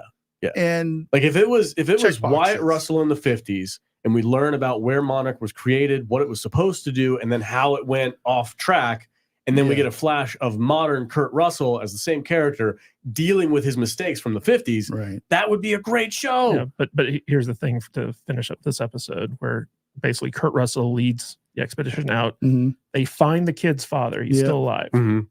And he's got one of those gamma radiation Titan bait Bullshit things. MacGuffin devices. Yeah. Strapped to the back of his truck. And his kids start saying like, Dad. And like instead of like calling back to them, he's just like, go Go away. It's Go like, away. you are literally standing on top of Godzilla. Yeah. Like, and if he knew Move. that, Yeah. And so like Godzilla kind of comes up from the earth, and they're all like freaked out about it, and Godzilla walks the fuck away. And then Kurt Russell, like he comes back and he's like, yeah, everyone in the helicopter's dead. yeah. And then they flip over their car and they're like, let's get out of here. And the kids are like, wait, let's go after Dad. And he's like, Nah, listen, Now kids, screw him. come with me and I will tell you everything you want to know. And they're like, screw that, we're going We're this going way. this way. They It's all- decide to walk. They just opt. The three lamest characters in the show are like, no, man, we're going this way. And then the camera in the show follows the three lamest characters instead of following Kurt Russell on the Godzilla adventure. And I'm like, go that way. Yeah. That's where the story is. Yes. And then as they're walking, Hacker Chick is like, I have something to confess. Oh, I yeah, totally that's right. sold us out Yeah. to Monarch, gave them our location. So she's a terrible person now, too. but the people that she ratted them out to are the people who defected to Kurt Russell. Yeah, I was gonna. It's like all of a sudden those people defected to Kurt Yeah. Russell's side for reasons. Listen, Why? who wouldn't I mean, side with Kurt Russell? Come on, it's just like you're gonna be a dick for the first 4 episodes, and then oh, okay, You get to hang out with Kurt Russell for a few minutes and be on this guy's team. Sides. This guy's way Fuck cooler. you. It's just- But then okay. the lesbian sister, she gets really upset. She's like, fuck you. Yeah. And then she starts walking away, and then the episode just ends. And that's it. Yeah. It's like no cliffhanger, nothing to like make you want to come back. Yeah. It's just like over. No, I feel like walking away from the show like Godzilla walked away from the camera in this episode. Just forget I just agree. leave. I admit I don't really care about what happens now. I'm burnt. I love the 1950s stuff. Yeah. Wyatt and Kurt are by far the best part of the show. 100%. Go ahead. Can we just talk for a second about Kurt Russell being one of the coolest actors Oh, ever? he's so Ever. rad, dude. He's made so Ever. many cool. Tombstone is one of the best, not just best westerns. It's one of the best movies ever. How do you feel about the idea of having Wyatt Russell play Snake Plissken in like some kind of a remake, not remake, but like prequel, sequel, Further whatever? adventures of Snake. Yeah. How do you feel about All that? right with that. I mean, it sounds risky, and I kind of like when people do risky things. To me, it's like I'm sure you guys have nuanced opinions on Tim Burton's movies. Yeah, hit or miss for me. Right. He and- hates him. Right. I love Tim Burton. I don't know what you. It depends. So I love Tim Burton, and I think some of his films objectively don't work. Right. And the reason is he's always trying weird, out there, risky things. And I respect that whether or not the films work. So that idea, I say, do it. Because if it works, it'll be unbelievable. I like the idea of Wyatt just taking on all of the mantles of Kurt Russell going forward, and just be like, "Hey, thanks, Dad. Let me take the baton and move forward from here." I could do a sequel to John Carpenter's The Thing, but then if he's playing MacReady, that's then we know what happened. Is he the Thing or is he not? Right, Yeah. So then That'd be great. Keep David still around and get him in there. So. Yeah. Do a sequel to Big Trouble in Little China. Hell yeah. Yeah. What was his name again? In that Jack movie? Burton. Jack Burton. I think Tell everybody- Jack Burton. Don't you think everybody would have kind of a fit if they did that? I don't think so. I think it's fun because they're not taking each other seriously. I've seen interviews of them talking about this show, and they spend zero time talking about Monarch. We all know what happens when they make sequels of beloved movies from the Well, it would have to. This is an ideal world. it would get the Raiders treatment, and it would be awful. How many of you have seen The Sting 2? You have, right? It exists. A long time ago. Yeah, I've I not haven't seen it. Have you seen the sequel to Chinatown? No. There's a The sequel. the two Jakes. Oh God. It is also, I mean, and I'm a person that says try it because I don't know. I think there's no consequence. Like some of them are good, and I'm a Matrix. I'll defend the Matrix Reloaded in here, which is a very controversial opinion. Yeah, Get Wait, out is that right the new now. one? Yeah. Is that the one they just made? No. That's Oh. Revolutions. Oh, Reload is the second one. But it's very hard to make a good sequel. Have you seen 2010, the year we make contact? I slept through it multiple times. Yeah, that's the right choice. Yeah, it's got some beautiful visual stuff, but trying to make a sequel to 2001: A Space Odyssey, it's like you can't. That's your point, is that things can be so iconic that there's no way to succeed, even if you do a good Just leave job. them alone. Yeah, it's possible. But Wyatt Russell's he's having fun out there, man. I like a Wyatt lot of his Russell movies. at least has the proper lineage to Make some cool movies. To make some cool movies. What's and that? his That dad. World War II zombie Overlord. Great movie. I had a Yeah, good that's a time with that. cool. I was going to movie. say Pearl Harbor until you finish your sentence. No. It's a zombie movie Yeah. based in That World was War like II. Wyatt's first. One of his movie. first. Yeah, he was pretty young in that, but he was cool. It was like that movie. watching a video game. Yeah. That's what it reminded me of. Very much so. It was Who like do you think's a better actor, Wyatt Russell or Scott Eastwood? Wyatt Russell. Wyatt. Yeah. Yeah. Scott's got the look, but he don't have the Yeah. chops yet. Yeah. What's funny is they were both in Marvel movies too, or at least the Marvel universe. I don't So- like Yeah. Wyatt in that Captain America show thing. He's terrible in that He one. did But that's not. I don't think that's his fault. I think it's just No, a terrible he script. looked weird in the suit. Yeah. It just didn't U.S. work. agent is his character. Yeah, terrible. You know who was good in Captain America? And if I get this wrong, the internet's going to kill me. Robert Redford. Didn't he have a role? Yes. As Yeah. He was in Winter Soldier. He did great. Winter Great Soldier. movie. That's a or- really Yeah, good it was Winter Soldier. That's one of the best Marvel Probably movies. one of the top 3 Marvel movies. Yep. It's also 100%, proof that yeah. genetics are incredibly powerful because he's Yeah. like 80 and the most He looks handsome. so good. It's like, So good. I'm like, I don't look that good now. That's Yeah. incredibly frustrating. I see pictures of him and when he's in his prime in the 70s, and I'm like, God damn, that's a handsome Yeah, man. you know what's funny about Robert Redford? He had basically retired from acting, Mhm. and he just runs like Sundance or like whatever. And Marvel threw so much money at him that he was like, "Yeah, okay." Please come play. Yeah. Please. Well, good. I mean, yeah. I have a lot of respect for him for making Butch Cassidy and then going, this land we shot on was so beautiful. I'm going to use the money from the movie to buy it, and then I'm going to champion independent films in a festival on the land. That's a cool thing to That do. is one of my favorite westerns ever made. Butch Cassidy and the Sundance Kid. I love that movie. Written by I have no who. so it's William Goldman. William Goldman, but he also wrote The Princess Bride and a lot of other Oh great. wow. So he gets you can assume his stuff. He also wrote the film version of Misery. okay, all right. Isn't yeah. that a Stephen King thing? He was The one of the book, most famous screenwriters in the 80s. Oh wow. Yeah, I really, didn't- really good I stuff. didn't know those two movies. That's pretty rad. He has 2 of the best books on screenwriting, and they're really fun. And one of them, he talks about making sequels, and he says you should never make a sequel. Sequels are horrors. If you make a sequel, they're horror movies, and if you make a sequel, you're a whore. I should know because Wow. I made one called Butch and Sundance that was a prequel, and it was a horror movie. Yeah. He's very He's straightforward. very accurate though. Yeah, very Very funny. accurate. Yeah. The comment saying Spy Game for Robert Redford. That's a good. That's Brad Pitt too, I believe. Yep. He's with that. He made a Um, small one a few years ago as an old guy called, I think it's called All Is Lost. It's the only person in the film about a boat sinking, and there's almost no dialogue. It's an amazing performance. Wow. Oh, Yeah. I think I remember Boat that. sinking I have a flash of him on a boat, but it might not be that movie. Yeah. Anyway, guys, I'm on Critic List right now. Go to criticlist.com. They're good friends of the podcast. I've got my review for this show at 57%, which is decent.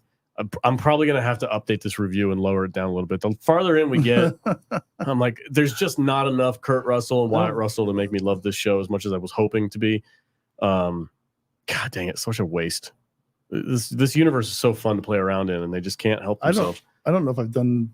I don't think I've done this movie. You probably by now. You probably wait. I did it on the first 2 episodes, and I was like, oh, "This is pretty fun. It's got a lot of potential. I can't wait to see where it goes." That's why I left room to go up higher if I needed to.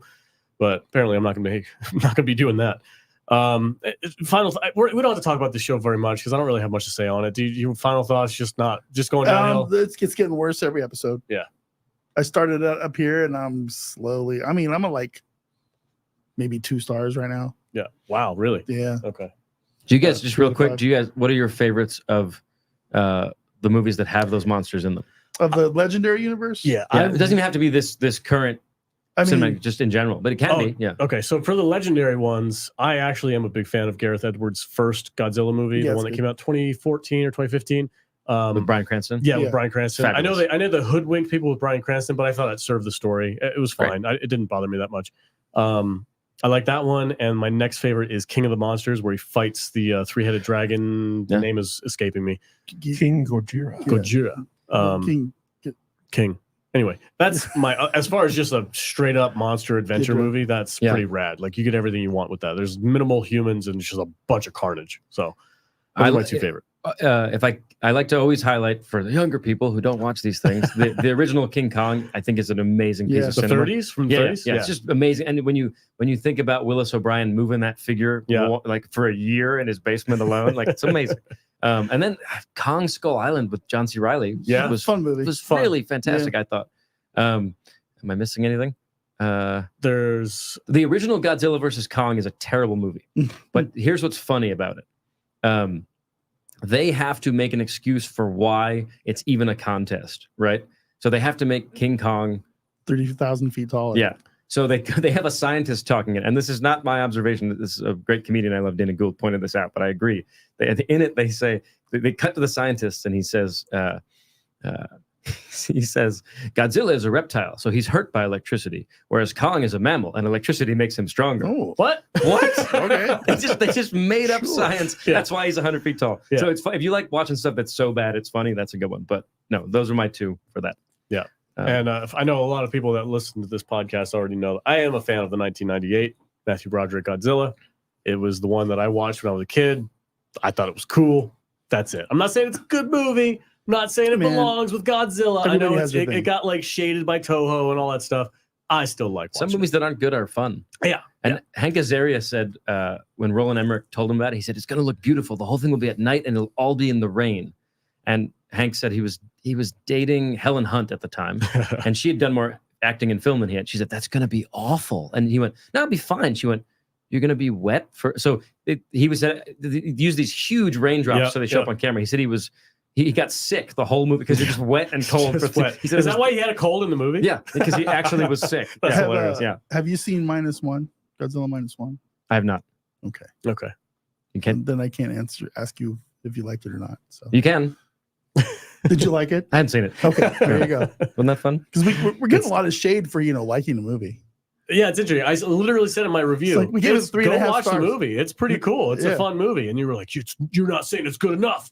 Oh, I'm like, well, it's not perfect. Yes, it is. Like, whoa, we're getting shredded in our comments. It's maybe where we differ. Like movies that I really, really don't like, I still like when they make somebody. It doesn't make me mad that other people like them. No, like, I don't care. Yeah. I ask every night. Ask people their favorite movies, and it's a guy the other day said "Fool's Gold." I love that movie. Right, but that's somebody's favorite movie. I mean, sure. The 2007 scuba diving, treasure hunting rom-com with Matthew McConaughey and Kate Hudson, who is the daughter of Goldie Hawn and Kurt Russell. Yep. Yeah. Anyway. So I don't get mad that people like this. They're like, it's weird that people like weird things. They have really talented kids. Yeah, they do. Yeah, they did well. Yeah, she's beautiful too in that movie. Gosh, she's smoking hot. So's her mom. Yeah, Goldie Hawn's. Yeah. Oh, you know what I almost watched the other day is Captain Ron. Oh, here you go, dude. I love Captain Ron. That movie is so fun. So I love Captain Ron also, and I like Martin Short in everything he's done. I'm not like a great sailor, but I've done a bit of sailing. Being on a sailboat is really fun. And what's funny about Captain Ron is none of the stuff that's supposedly bad is bad. Like they're just going around doing cool shit. Yeah. The family, all of that's great, Yeah. and he's an insane person. But that's an actual vacation, guys. Yeah, my favorite scene in that movie was like, I thought you said there was gorillas on this. Yeah, I said there was gorillas on the island. And to be careful, gorillas, not gorillas. And he's like, yeah, man, that's what I told you. It's also like I want them to do more of giving Kurt Russell way different character. Like he did a comedic, insane person, and it was great. That boat. This is probably 7 years ago now. We were looking on boat websites, was up for sale. The screen used boat from Captain Ron. Oh, and we were wow. like, me and my friend who sail, we're like, there's no way we can afford that. Wait, you live in Las Vegas and you sail? Yeah, we don't sail here. Put it on Lake Mead. What do you jump in the Colorado River? It's just like Due to physics, we don't sail here. But yeah, we really want it. But it was not just that it was cost prohibitive because it's a screen used prop, but it's also in terrible disrepair. Yeah. So it's like 1.5 million for a broken boat. Anyway, Yeah, sorry. somebody I will- would have one loved of to the have. best- How cool would it be to have the Captain Ron boat? that would One of the rad. best rom-coms ever, Overboard. Ooh, Yeah. yes, which is Goldie, right? Yep. Goldie and Kurt. Yeah. They should make another movie together. Maybe. I think that how many did they do together? Just like a handful, couple? I don't know. I'm not sure how many Goldie and Russell have done together. I don't know. Russell needs to be. They should just do the whole family. Yeah, Yeah. like get the like a whole family. reality TV show, like No, Christmas just- with the just make a Russells. Christmas with the Russells. Didn't Kurt Russell play Santa at one point? Yes, I think that movie's Yeah. beloved, isn't it? Yeah. It's pretty good. Yeah. Okay, Oh, so he did it with Goldie too. Did he? The So, yeah. sequel. Oh, the Santa- see? Yeah. She's Mrs. Claus, I think. okay, That's well, the right choice. There you go. All right. The last topic on our docket today is Blue Eyed Samurai, which is basically going to be us gushing for 15, 20 minutes. We're just gonna get Listen. some, we're gonna get some lube and just Just make go. a It mess. was great being here. yeah, thanks, man. We're gonna make a huge mess on the top of this table. It's gonna be really gross. So, Oh, this this is shit the is best so thing ever. good. I hate interesting. talking about things we like. Yeah, that's kind of boring. That's why I'm not going to spend too much I time on it. can't be salty because there's nothing to be. There's salty nothing to be about. salty about. Like what I find interesting is that a lot of people were immediately turned off by this show just based off of the premise alone. Oh my god! It's what was it? A strong female character. a biracial, half white, half Japanese, strong female. It's like, okay, and she's gonna be a Mary Sue, and she uses swords, and it's like, no, that's No, dude, this ain't this. what that. That is true, but that is not what this show is Well, about. it's well written. Though. That's so like good. that's the thing. Everybody was like, "Well, if it fits in this category, it's going to be a terrible Yeah, show." Like, this- no, not necessarily.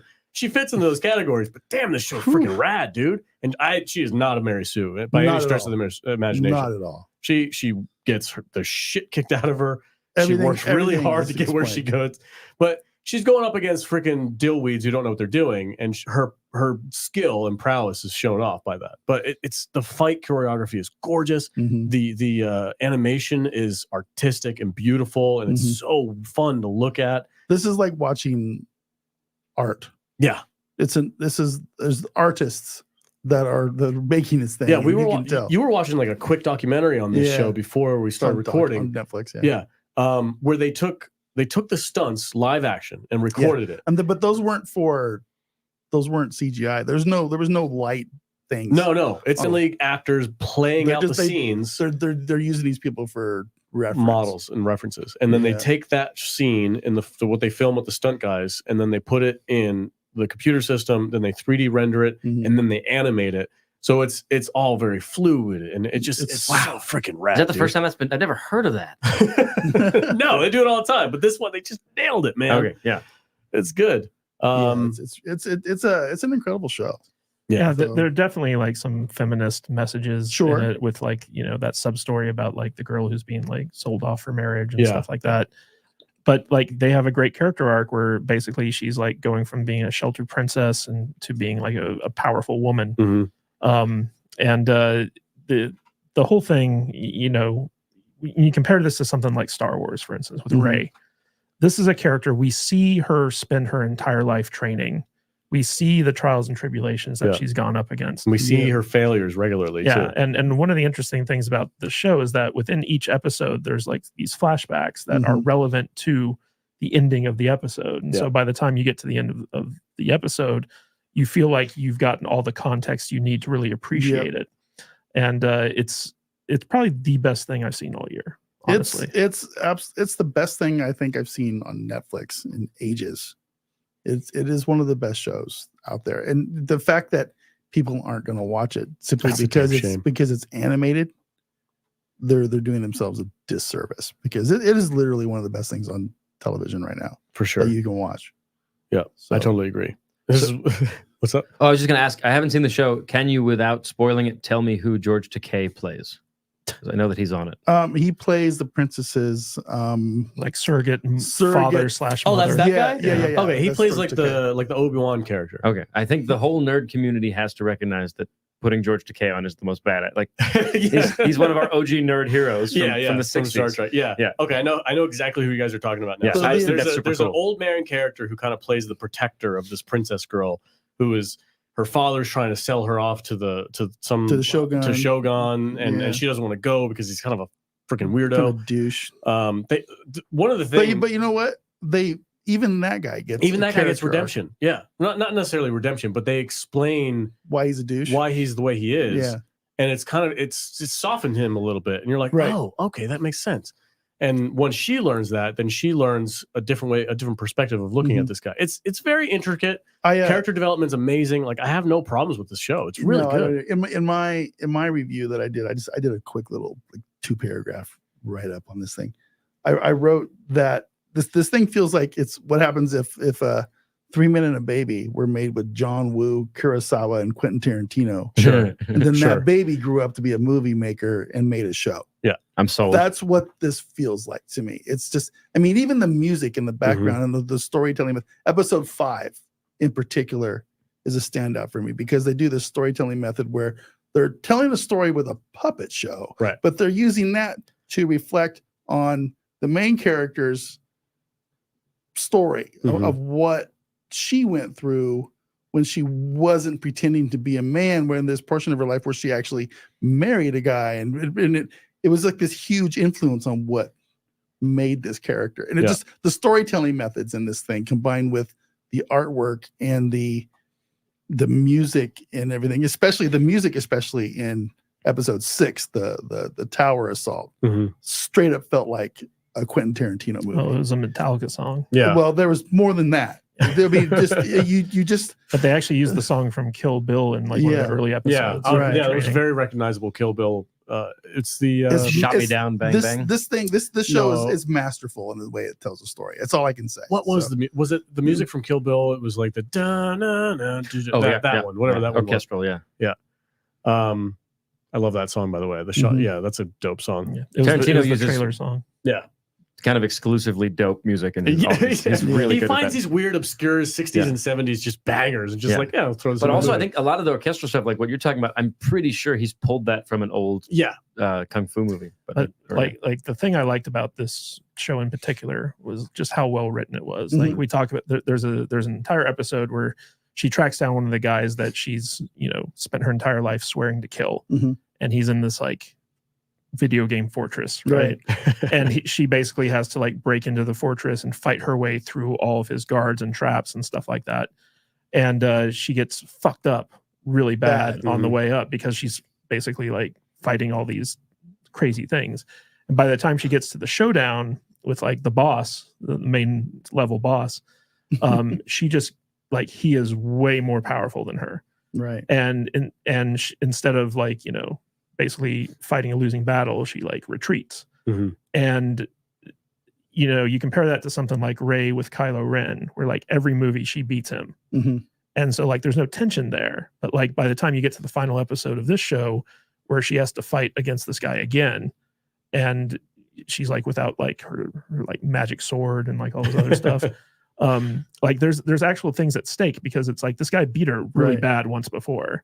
And so like there's actual tension there, and you're just like, how is she going to do Luke this? going up against Vader. Here's for the the thing that I wasn't expecting when I watched this movie. Number one, it's animated, so you kind of like you go into this like, oh, it's a fucking cartoon, right? It's like, I don't really like to think of that way, but you kind of do. It's like, how good can it be? It's a cartoon. But by the time this thing is over, every single character in this show, even if it's a small minor character, has an arc or has a story behind these people. and you get attached to them. Every single one of them has a thing, and you care about these characters, even the minor ones. It's wild. And when something bad happens to one, you're like, oh, didn't see that coming.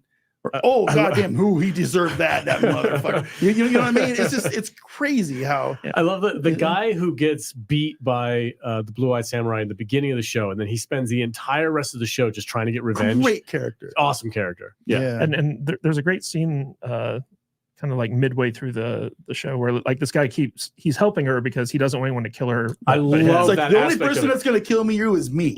But so like he's someone who grew up with her. Like he was one of the young boys who bullied her, but he's always thought that she was a man. Right. And so does everybody else. Yeah. Because like basically they've hid her identity since she was a child. So just so everybody understands, this is during the, I think this is historically accurate where like Japan enclosed itself in. Mhm. It didn't allow white people there. Right. So like if you were like a half breed or whatever, which is you were a demon, you were basically killed. You were cast out from society. And the Blue-Eyed Samurai is she's mixed. And they call her out all the time. Her whole vengeance arc is she doesn't know which of these 4 white slave trader piece of shit white guys raped her mother and spawned her. So she's going after all 4 of them to kill them. Yeah. And this first season, the arc is she knows where one of them is, and he's the main protagonist. And by the time the show starts, she's already killed one of them. Antagonist. But what was funny is that so like there's a scene where her and this like rival samurai guy are like wrestling around, like horse playing. And she like gets on top of him, mounts him, and he gets his ego gets bruised. Well, no, he gets an erection. He gets a chubby. It's like, that's weird. And she's been fantasizing about this guy in a weird way as well. But like as soon as that happens, he's like, oh, I'm sorry, I don't know what happened. and she's like, listen, there's something I have to tell you. He's like, no, we will not speak of this again. But here's the other thing, and again, it's animated, right? Yeah. This is very R-rated. Oh yeah. There's a lot of naked. There is some like hard R sex scenes going on in this thing. Yep. It's a little weird from a Western perspective to watch a cartoon that's got like hardcore sex scenes in it. It's weird. Yeah. I'm not gonna lie there, but for some reason it was fine. Extra half star for boobs. Okay, so, you know what I mean. There's some boobs. There's some boobage in this. There's more. There's some full frontal dicks in this thing too. It's like you don't expect this thing, but you're like, God damn. Oh, they go to bathhouses. They go just like, whoa. They go hard on this thing, and it's cool. I just really enjoyed it. This is what I love about Netflix as a platform because they take chances and they fund weird projects for people, and it turns out to be freaking rad, dude. Yeah. And then sometimes they screw up and they fund other projects that are terrible. But I mean, we all I think I saw yesterday it came out that they have been greenlit for season 2. Yep. So that's good. I'm really happy about that. I'm happy too. Are you gonna go watch it based off of our gushing? Yeah, I'm gonna actually start watching it while you guys are still talking. Okay. Go for it. Anyway, the chat's saying pretty much the same thing. Let's see, Kill Bill 4. Yeah. Kill 4 bills. It's a okay, so she's going after 4 different bills. That's a really good way to sell. That's a good way to do it. Kill Bill 4, Kill 4 bills. Oh, Kill 4 bills. Because she's going after the 4 white guys. I like it. She doesn't know who raped her mom. Yeah. And the white guy who's the main villain of this season, he's a real badass. Yeah. He's a pretty hardcore guy. He's got that Scottish accent. Scottish. No, I thought he was Irish. Is he Irish or Scottish? Something. I don't know. He's got one of those weird accents. One of those weird European accents. Yeah, definitely, guys, recommended. Go check it out if you haven't already. It's well worth it. It's a great cast. Yeah, awesome. Speaking of awesome shows that deserve a chance, are we pivoting? Yeah, we're gonna pivot. Okay. We got some news. I'm so mad. That Warrior, one of our favorite shows. If you guys have been watching the podcast for a while, we cover Warrior extensively, and we've become friends with some of the cast and crew. They got canceled off of HBO because HBO is run by Max. Whatever. It's freaking HBO. Max. Shut up. I believe it's called Home Box Office. They got canceled from HBO Max, and but Netflix picked them up. So it's going to be streaming on Netflix in February. I believe the date is 24th. February 24th, there's going to be the whole 3 seasons going to be streaming on Netflix, which is great because it has an opportunity. If it does well on that platform, needs to build an audience. They can build an audience and they can fund a season 4. Which I'm like, God, please let it happen. Because this show is so awesome. I think Netflix has a bigger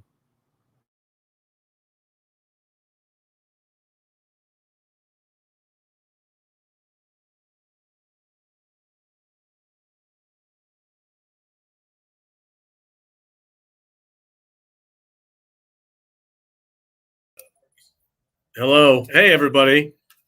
Should I do that too? Or Our wonderful, do it. Yeah, we're dead. Everything just died, guys. our computer dumped. Oh, our Over wonderful here. Alienware computer just took a complete crap. Thanks for having me. Yeah. Give us a few minutes. We'll boot back up. Hello. Matt Vader's here. Turn your camera on, buddy. Let's Ooh, see. what's this? Ooh, look at that I'll view. hold it up.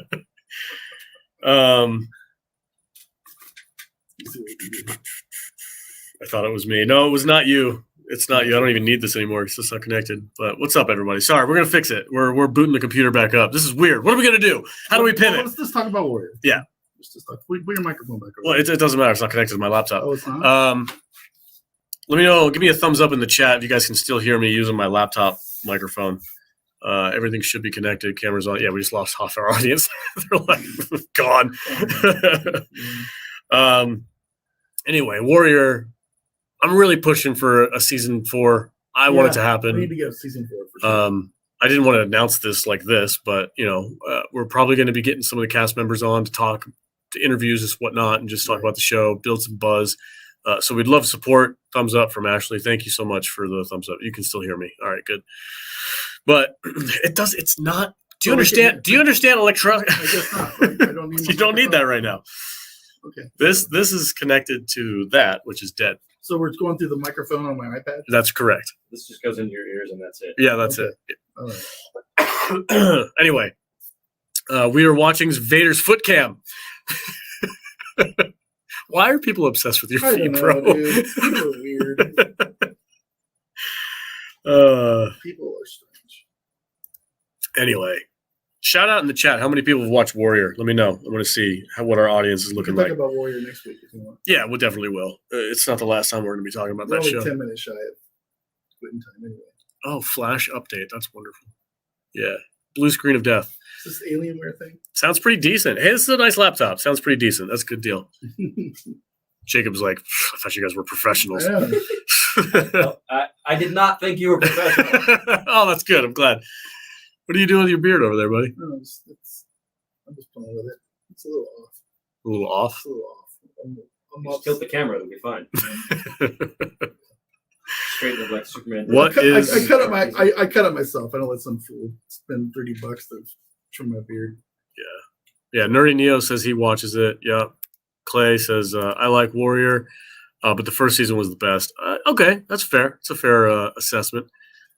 Play with your feet, Dennis says. I don't know. What is, dude, you cultivated the weirdest audience. It was your fault from the thing on the Dragon show. Is this the actual live portion of the show? Yeah. Yeah. This is what happens when your computer takes a Yeah, shit yeah. in the middle of the show. Yeah. So Oh, we didn't lose the stream. yeah. We're still here. We're still here. Wheel drive. Have you seen there's this what's that movie called? Cuties? The zombie kids movie? Is that where that comes from? Cooties. No. Cuties. No, we're No, not. not cute. No, not that movie. Yeah. No, Cooties is a movie about a zombie outbreak that happens among Grade school. grade schoolers, Great. and it stars Elijah Wood, and it has Dwight Schrute, Yeah. Rainn Wilson, Yeah. and a couple other people, and they have to escape an elementary school filled with zombified children. It's good. It's hilarious. Oh, it's great. It's a comedy, but it's weird. So- Here's a movie you don't need to see unless you like watching things that are historically bad. 1995's Village of the Damned.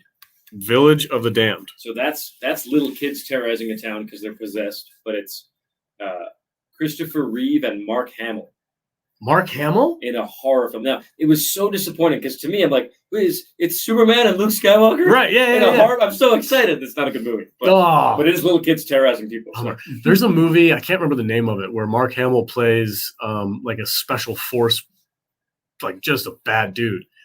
He's got like shaved head, a weird mohawk. The trailer looks freaking awesome, but I'm sure it's probably not a great movie, but I don't know. He's a hero for championing fan culture before that was cool. Yeah. Like Mark Hamill was going to Comic-Cons before he was famous, just to go. Yeah. Oh, yeah, yeah. So I just like him as a human a lot. I'd love to meet him one day and just be like, hey, man, thanks I'll make a call. for being nerdy. You got his number? Yeah. Have you met Nick Cage? I know he lives in Vegas. I have met Nick Cage for 2 seconds once. So the other part of my life is being obsessed with soul and funk music, which is totally different than this. But we were both at a Temptations concert. Okay. Yeah, and I walked up to him and I went, "Hey, thanks for being here," just so I could seem like I meant like I was important. Yeah. He went, "Oh, you're welcome." He walked away. But he's apparently lovely. Yeah.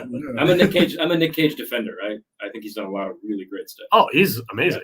Yeah. Have you seen his newest one? The vampire one? Renfield is one. I didn't like Renfield. He was awesome in it, but I didn't like the movie. I haven't seen it. But the newest one I've seen is Unbearable Weight of Massive Talent, which I love. Okay, that one. And then there's a brand new one about the dream sequence or something like that. He does like 3 movies a year. This is true. Yeah. This is true. I mean, to his credit. I really want to see Mandy. I haven't seen Mandy yet. It looks weird, like super weird. He puts that in. I haven't seen it. He puts that in his top 5 of he thinks his best films. Yeah. I think it's similar in tone to Color Out of Space. Have you seen that? I've not. That's really upsetting, slow-paced horror. That is also great. Okay. Yeah, he's cool. Here's the studio, everybody. This is our look. These are empty. We need more. Worstcasters.com. There's a producer stressing out about his computer. He's got it back up. We'll be back in just a minute. Oh, I've left this chat up for a long time.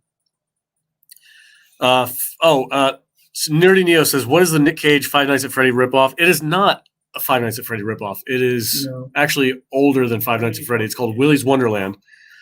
Really good movie. We spoke to the writer and director of that movie, but for some reason, We're back. are we back? All right.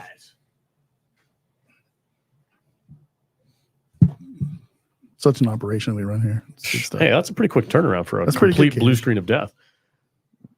Crazy how We had to go through a computer update before we could reboot. Dang you, Windows! Damn you! Anyway, since we're rolling up on the 2-hour mark here, Jacob, you have some reserved magic tricks for us. Let's finish off the show on a high note. Sure. Show me what you got, brother. Okay. I can't see how on frame I am. Can you guys see it on your screens? Yeah. Yeah, Let me see. I don't have to see it the whole time. I just want let's see it right there. Okay, can you get some table? Get some table. We're gonna zoom out. Sounds like a euphemism. Get some table. Is that enough? That's good. Yeah, That's yeah. good right there. Yeah. All right, cool. Now people can see that I'm drinking water, which is that's embarrassing. My giant arm.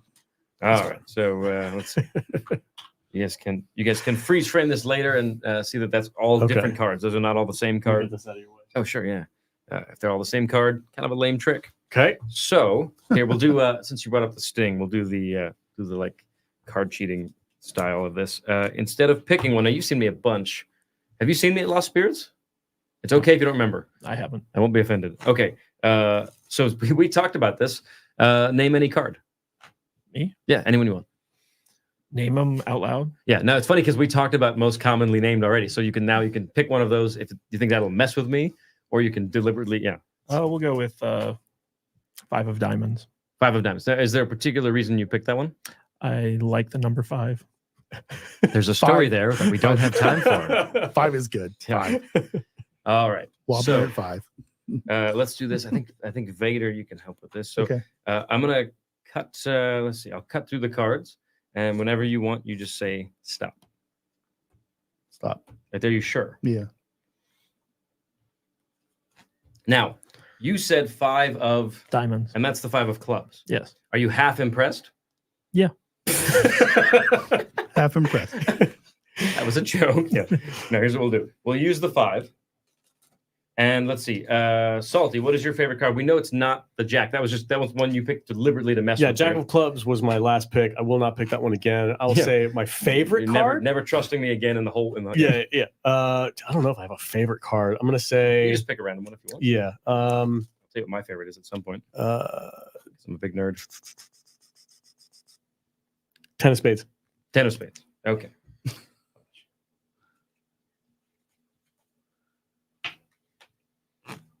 Now, do you know the odds by random? I can make sure that's in frame. The odds by random chance of that being the 10 of Spades. 2 and 52. So 1 and 50. Yeah, 1 and 50. 1 and 51. 51? Sorry, you're right. Yeah, you gotta I have that started one. a fight. Listen, I am not a card counter. You are. Yes. Are you a card counter or you just I watch? can count cards. All right, here you go. Why do you seem ashamed to say that? So if I look through here and I don't see the 10, I don't see the 10 of spades. That would make you. So would you be impressed that this was the 10? Yeah. Okay, it's not. Okay. It's his 5 of diamonds. You look pissed. Let's see if I can get a good shot of this. I want to make sure it's in frame. Yeah, there we go. What the fuck did you That was really weird. If I ever see you on a blackjack table, I'm banning you immediately. Oh man, That's good. So how many decks do you have? Because you got the one with the gold letters on it. I just brought 2 today. Just one to screw around with, and one that has all those movies written on it. Okay, all right. Yeah. I was gonna say, I'm like, geez, because I saw you had the deck you were messing with just now. He's You had he's the a deck. wizard, Salty. Yeah, here's a wizard. He's a wizard. There's a weird thing, which is like I almost always have a deck of cards with me, right? And the reason is, first of all, there's like a fidget. You want to meet chicks? Yeah, exactly. Yeah. I always have a guitar with me.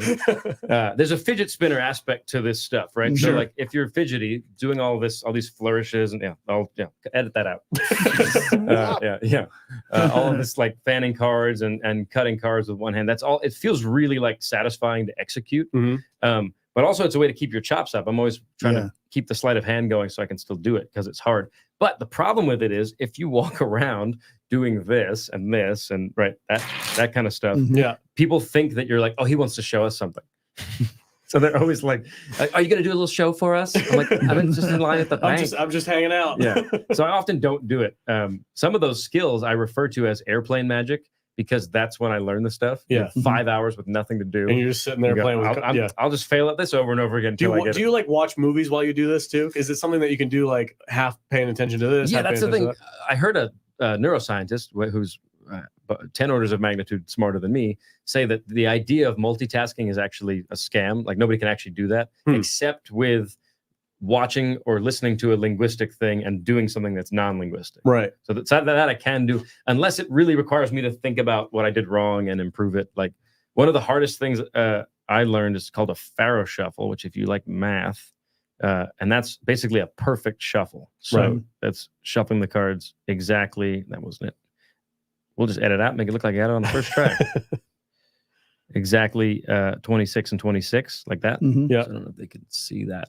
And then it makes the shuffle look really nice. But that took forever. But I just did that. I mean, I did that, I think, on a plane until the person next to me told me to stop. Like I'm practicing, man. That's the like you have to be willing to work on dumb stuff longer than any normal human. It's like I couldn't tell you how many hours I've spent at work with the deck of cards in my hand. Just flipping around. Where I take 3 cards out and put them down, and I just go, and I count down. I go +3, and then I take over here. And I go, oh, +3. Put them back in, and I shuffle them. It just takes forever. Take 3 more cards out, and I go, and I count them down -1. But it's -1. Then I do it again. It's just like all night long. It's just practice. It's repetition. Wow. So it's one of the reasons magic works. So let's see what the best angle for this is. This is just this. I'll just show you a move, right? So that's Jack of Diamonds. Now you don't have to believe me on this, but in this case, I'm going to expose how a thing is done. So that's the only Jack of Diamonds in this deck. Okay, pause. Can I pause? I ask you a question. I don't know if you can't answer it, you don't have to. But there's a face card, not a face card, but there's another card facing out on the other side of that deck. Is that supposed to is that part of the trick? Oh no! So when I was spreading through, I just turned this over. Oh, okay. So it's just the one. That's just the bottom of the deck. Okay. I wish I had a cooler answer. Yeah. No. I was like, there's a secret compartment with liquid nitrogen, and what happens is, but so I don't know how good this will look on camera, but so Jack of Diamonds you can see is in the center. Mm-hmm. Right. This is a card cheating move. So now the Jack of Diamonds is on top, right? And the way that works, I'm just going to tell you how that works. Right, is I cut the deck so fast you couldn't see it be cut. Now, when you tell people that, they go, I bet if I tried that for 12 hours, I couldn't do it. And you go, right, I worked on it for 4 years before it ever worked once. Yeah. And that's stupid. Like, you can't really brag about that. That's the reason that works is that nobody's expecting you to spend 4 years. You can see it like, it's a good angle. If I leave it face up, you can actually see it. Looks like a trick. Just comes right back. That was impressive, dude. Yeah. That's rad. That's pretty impressive. I'm like, God. But that's a cool. That's called a pass or a shift. And those, I'm not the best of those by far. I've got friends that are, but that comes from card cheating, not from card magic. Because when you cheat at cards, you can stack a deck so that when you're dealing, your secret partner gets the winning hand. Yeah. But the person next to you always cuts. So Card Sheets found a way to hold that position, and then as soon as they pick it up, bloop, just cut it back to where, you know. Jesus. But magicians took that and were like, we can use that at birthday parties. Yeah. Anyway, that's just me. So your face is going into my face rec computer. Oh, good. as soon as we get there tomorrow. Yeah, I have no interest in gambling. But okay, so. yeah. He's like, I'm not gonna let you in. I was making a joke in my head. I'm like, poker night at a magician's house. It's just got to be hell. It's just all the people at the table are just Oh my magicians. God. Everybody's and they're all bottom just dealing. cheating. Yeah. That's pretty Yeah. cool. If I was sitting next to you in an airplane and we were just flying somewhere, whatever, And you're sitting there doing and your you're stuff. sitting there doing that, I'd be like, hey, bro, you got another deck I can practice with you? Like, I want to learn that stuff. Teach me. Yeah. But Obi-Wan. there's no way in the heck of the world that I would be able You to just do. immediately become a Padawan learner. Is that what you have? Not every cool trick requires years of practice. There are some, like I can teach you one you can learn today. The reason we're talking about the ones that take years of practice is that it makes me look cooler. Yeah, for sure. But I don't think we have time, but I'll show you one off air that you can do it and you'll practice it and then you do it on the air for your people next time. Okay. All right. William Forrest is in the house. Big Dog is here. He said, hey, what's up, everybody? Hope everything is going well. Have y'all caught up on Monarch? It's gotten weird. Yeah, weird. That's a nice word. Yeah, we just finished talking about it. Yeah, that's a nice word for it. Any thoughts on David Blaine disappearing the moon coming up? Oh, well, that's directed towards you. He's going to throw the titles surges off. My So. my thought is that it's David Copperfield, not David Blaine. Oh, is it? Oh. Yeah. Oh, okay. So you got that mistaken. But that stuff can be really cool. He has a huge team of really inventive magicians that help him come up with that stuff, and it often looks really cool. To me, there's a and stop me when we're out of time or this is boring, but there's a principle or theory in magic called too impossible or too perfect, where you can do a trick where the premise of it is so much we know that can't happen that it's hard to get the willing or unwilling suspension of disbelief when you're watching it. Right. So we know the moon isn't going to disappear. Right. You know, so like when you watch his disappearance of the Statue of Liberty, you can't figure it out, and it looks beautiful.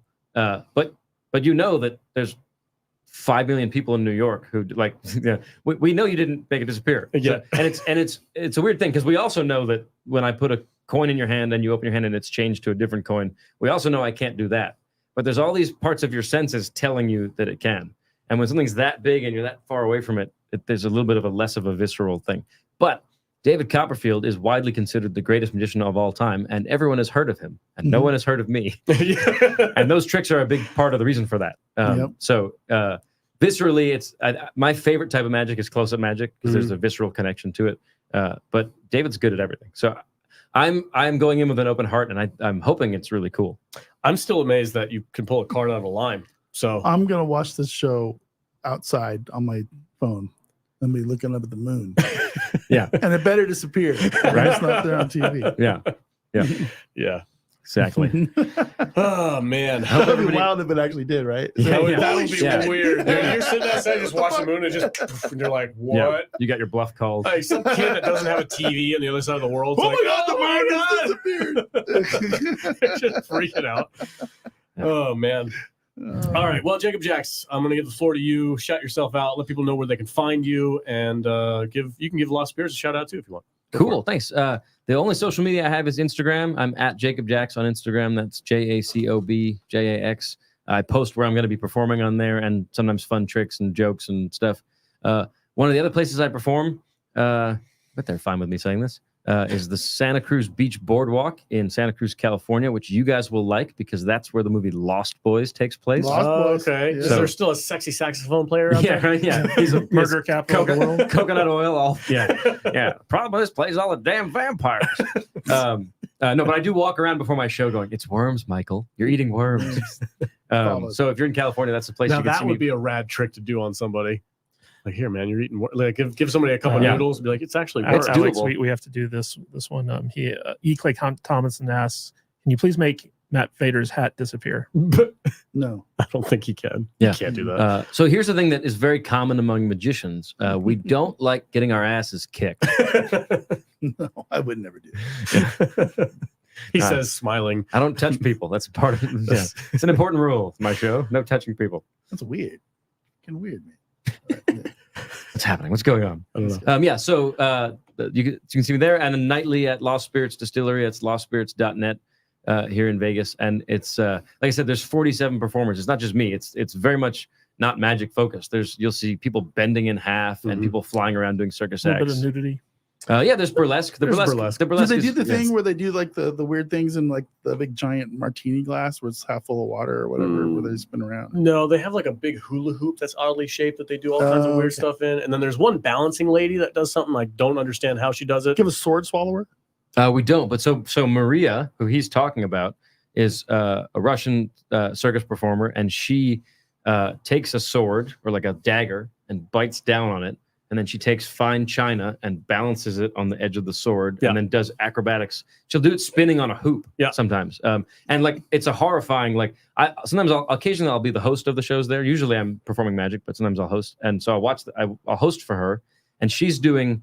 And maybe I can send you guys an image you can put up. But she's literally doing. She has a sword, and then she has a wine glass, and then she has a flat piece of glass, and then she has 6 more wine glasses, and then another platform. And that's all on the edge of a sword, and then she gets on a hoop and starts spinning. It's just I've seen that one. That is freaking. It sounds like I'm making it up, and I've never watched it and not been horrified the whole time. What about the girl who shoots a bow and arrow with her feet? We actually have a woman at Lost Spirits who does that. She doesn't do that act at Lost Spirits, but I'm just bragging that she can do that. I think They're called foot archers, but that is a related skill. To do that, you need to be a contortionist. Right. So because our show is immersive and generally the stages are surrounded 360 by audience. Oh, okay. They have a thing about killing audience members, but they don't let us do it. Nice. But she does do that. She bends in half and her feet go around her like a spider. It's really upsetting. You should come see it. Yeah. I'm definitely going to go. Yeah. And there's four other magicians besides me that are great and do totally different stuff. As you know, every night you come, you do see a different mix of things. Oh yeah, for sure. There was a second. So this is a funny story actually. We'll finish with this because we're over 2 hours now. But I went one time with my older sister. And it was just me and her, and we went. And we had a great time, and it was very clean, and it was cool. It wasn't any burlesque. It was like a belly dancer, but nothing crazy. Yeah. Most of the shows were contortionists, dancers, things like that. Aerialists. Yeah. Aerialists. Thank you. And I was like, oh, this is pretty rad. So I told my mom, I'm like, hey, mom, let me take you down to this Lost Spirits thing. It's pretty awesome. So I took my mom down, and it was like maybe a week or two later. Maybe it was pretty close proximity to when we went. And she goes, and I guarantee you is a 50% burlesque. Like there was women jiggling things all over the place. And I'm just like, oh man, my mom's here. And I told her this was clean. And yep, there's a pair of tits in my dad's face. All right. Nice. Yeah. Well, what's funny about it is even on one night, it can seem different than it is because you can't get to all the shows. Mm-hmm. So we do have different mixtures of performers there each night. But like, you might be, because of where you happen to wander, you might see more burlesque. Right. You know? Yeah.